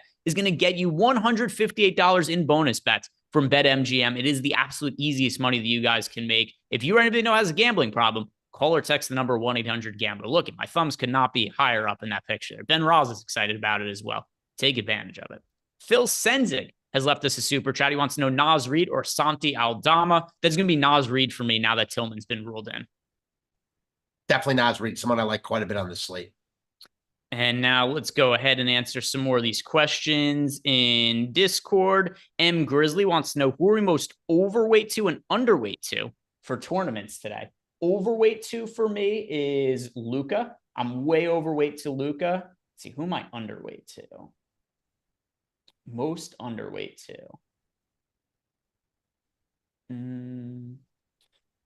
I am underweight to Giannis the most right now. How about yourself, Matt? Somebody to be overweight to, somebody to be underweight to. I'm going to go overweight with LaMelo Ball Okay. because I'm playing him and playing 3 lineups. I'm playing him 1 of 3. Underweight Giannis. I'm not playing him. And then Eric M wants to know single entry. Let's see if this is changed from earlier, or we could just update people if they missed it from before. Favorite low-owned single entry player for tonight? That is Luka for me. That's a tough one. I'm going to go with, depends what you consider low owned, but Rudy Gobert, under 20% ownership. I'll go with him. Jets World, is Cornet a great play again today with Porzingis out Sunday on DK? In no scenario am I going to say Luke Cornet is a great play. He's playable if he starts. My expectation is that he's not going to start in this game. So for me, as of now, that is no. And then Clyde wants to know if Tillman is in, how upset am I going to be that I didn't get some more of Joel Embiid? Well, Tillman is in right now, and I did update my lineups a little bit for that information. I'm right around even with the field on Joel Embiid. I have 31% of Embiid right now, so I'm cool with what I've got going on with Joel Embiid. Didn't need the as much center flexibility once Tillman was ruled in. Then Einstein, he wants to know, how do we feel about Craig Porter relative to Nickeil Alexander-Walker and Kyle Anderson? Craig Porter, is he somebody that you like getting to for this slate, Matt? Not really, but he's coming in with really nice leverage. So there's that. Like Sam Merrill on the other side doesn't have, like, has negative leverage. Craig Porter has positive leverage. And man, LaMelo Ball has like hopped in our leverage also. So he's 5% projected to be optimal, 1% ownership. I love that. But as far as Porter goes, I think in tournaments, he looks good. 12% optimal percentage, 8% ownership. Give me those kind of guys all day. The biggest problem I have with Porter is the start time of his game, where even though it was a lot more meaningful when Tillman was questionable, but even with Tillman ruled in, there are a couple players that are questionable in the injury report. Mentioned Eric Gordon, Grayson Allen. My preference in these situations is really to not load up on any kind of guy in the first locking game on the slate that's fringy. And that's what I view Craig Porter as. If you had a handful of lineups and Porter was in a couple of them, it wouldn't be the end of the world, but not something I'm going to tell anybody to prioritize for today when it comes to Craig Porter. Clyde wants to know any love for Thad Young today. I am overweight to the field on Thad Young. Both Thad Young and Jonte Porter, they're players that are dart throws for me on the slate. Thad Young is in actually 15% of my lineups right now. So Thad Young has been playing a little bit of a back seat to Jonte Porter, although the Raptors don't really seem to love Jonte Porter either. He picks up one personal foul and he's banished to the bench and never allowed to come back in. If I could only play one of Jonte Porter or Thad Young, I would play Porter over Young. Young, fair contrarian option in tournaments, though. Yeah, agreed. It's really tough with those guys right now. I think there's other value to go to, but I wrote up Thad Young today coming in with really positive leverage, and no one's getting there. We've got Tim Lee asking us for a flag plant. That's Luka for me. That's the guy I'm planting my flag and planting it hard, Matt. I'm going to tell you, for me, it's LaMelo Ball. And our tools like him a lot more now than they did before. Like, he's got a 5% chance to be optimal, which I know isn't that high, but only 1% ownership. Like, yeah, give me those type of plays all day. IC50 says if he's using the lineup generator for his hand building and playing 3 lineups, should he wait until 10 minutes before locker? So yeah, if you're using the lineup generator, well, if actually not even just applying to the lineup generator, if you're using the lineup generator, using the Sims, your hand building NBA lineups, you always want to wait as late as possible because you want the most updated information, and shit changes so fast in NBA that even if you submit a lineup with 10 minutes left to go and you're like, I'm good, there's 10 minutes left until lock, the entire slate could change in 10 minutes. So yeah, always wait until as late as you possibly can to upload your NBA lineups. Einstein wants to know, is Cole Anthony somebody I'm getting exposure to? So Cole Anthony, a little bit. I do prefer Anthony Black to Cole Anthony because of how much cheaper he is, though. Same. I mean, yeah, obviously prefer Cole Anthony from like a talent perspective and who can actually do stuff on the floor, but they just don't really seem apt to want to give him big minutes. It's a bad spot. So if one of these guys were to end up giving you like 40 tonight, it's Cole Anthony if he somehow gets into like big minutes. But I'm with you. The value is much better on Black for a medium projection. I love money wants to know, is it okay to play Luka and Embiid together? Is there too much money tied up? Yes. If you're playing the cheap Timberwolves value, it is not a problem to have Embiid and Luka in the same lineup. Certainly doable. I have some lineups with both of them. DraftKings is saying, what settings would you run for the lineup generator on DK20 Max? Yes, if you guys are using the lineup generator, which a lot of people have been crushing with as of late, a ton of screenshots I've been seeing on Twitter, people saying, hey, sign up for the lineup generator, and they'll win a GPP, and it pays for itself for the entire season. So it is the most affordable tool we have at stochastic.com. But DraftKings wants to know what setting. Use balance setting if you're playing 20 lineups. That's the best way to go. A couple questions just came into us from the super chats here, so I want to hit on these really quick. Stephen Eckelman wants to know best forward option for 4,300 or under on DK. All right, 4,300 on DK, and he already has the Timberwolves, guys. I feel like this is a really shitty price point. 4,300. Oh, John Contra. Go with John Contra. That's going to be the guy you want to play in that price range. And then Jorge is saying a closing show question. What updates are we looking for after 7 that will make you do late swap? So a couple things. If we do see Grayson Allen and Eric Gordon, if they're both ruled out, I'm probably going to be getting to Josh Okogie in lineups. And then in addition to that, the Grizzlies could always do weird shit with their starting lineup. I don't think that they're to be trusted with whatever they do. And then I'm assuming that we see Nickeil Alexander-Walker and Kyle Anderson start for the Timberwolves, but they could end up doing something different. So starting lineups and then updates from the Suns. Those are going to be what's important to me. True Rages is asking us, Jaren Jackson Jr. or get up to KD for a cash game? What's better, all things considered? Yeah, if you could only play one of those guys in a cash game, Jaren Jackson Jr. is projected for ownership over 20%. And Durant is somebody the field isn't really playing at all and isn't somebody that I am playing in 150 lineups very frequently. So if you're playing a cash game and trying to build around a Jaren Jackson Jr. or Kevin Durant, Jaren Jackson Jr. tonight. It's not even close. I mean, they project for a similar amount of fantasy points, and KD is 1,200 more. In a cash game, Jaren Jackson Jr. looks like a nice building block. Agreed. Four-prong digger is asking us, do we have to play Nickeil Alexander-Walker in single entry? You don't have to do anything, but I would recommend it. Are you playing Nickeil Alexander-Walker in your one lineup? I am. I hate it, and I know he's going to suck, but like I'm getting different elsewhere. So like even if he sucks, like it's one of those where I'm just going to eat the chalk because in NBA DFS, that's just the smart way to do it. If I were multi-entering, I would be under the 73% by a good amount. But in my one lineup, like the roster construction and maneuverability is just so big.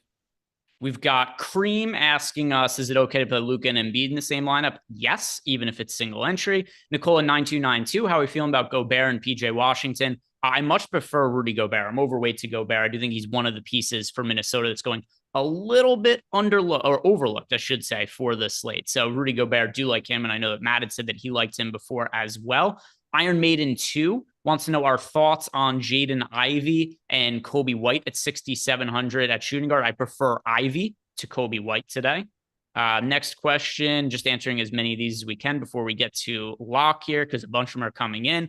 Cato, thoughts on Jason Tatum in single entry? I prefer paying up for Luka and Embiid if I'm paying up for somebody. Nicola 9292 wants to know Melo or Maxey. I prefer LaMelo Ball to Tyrese Maxey. Einstein wants to know, is Caruso somebody who could play extended minutes today? Could Caruso play extended minutes? Yes. but he's not the best fantasy producer in the world, and he's gotten to be priced up a little bit. So Caruso, not really any kind of real priority for me. And then we've got Locke. Locke is here. So guys, that is going to do it for us tonight, but not going anywhere, at least as far as our Discord is concerned. I'm going to be in Discord for the next couple hours. The big piece of news that we're waiting on is what happens with Grayson Allen and Eric Gordon. Could open up minutes and value on the wing for the Phoenix Suns. So be on the lookout for that. For everybody else, if you haven't done yet, like the video, subscribe to the YouTube channel. Thank you guys very much for watching. We'll see you back here tomorrow.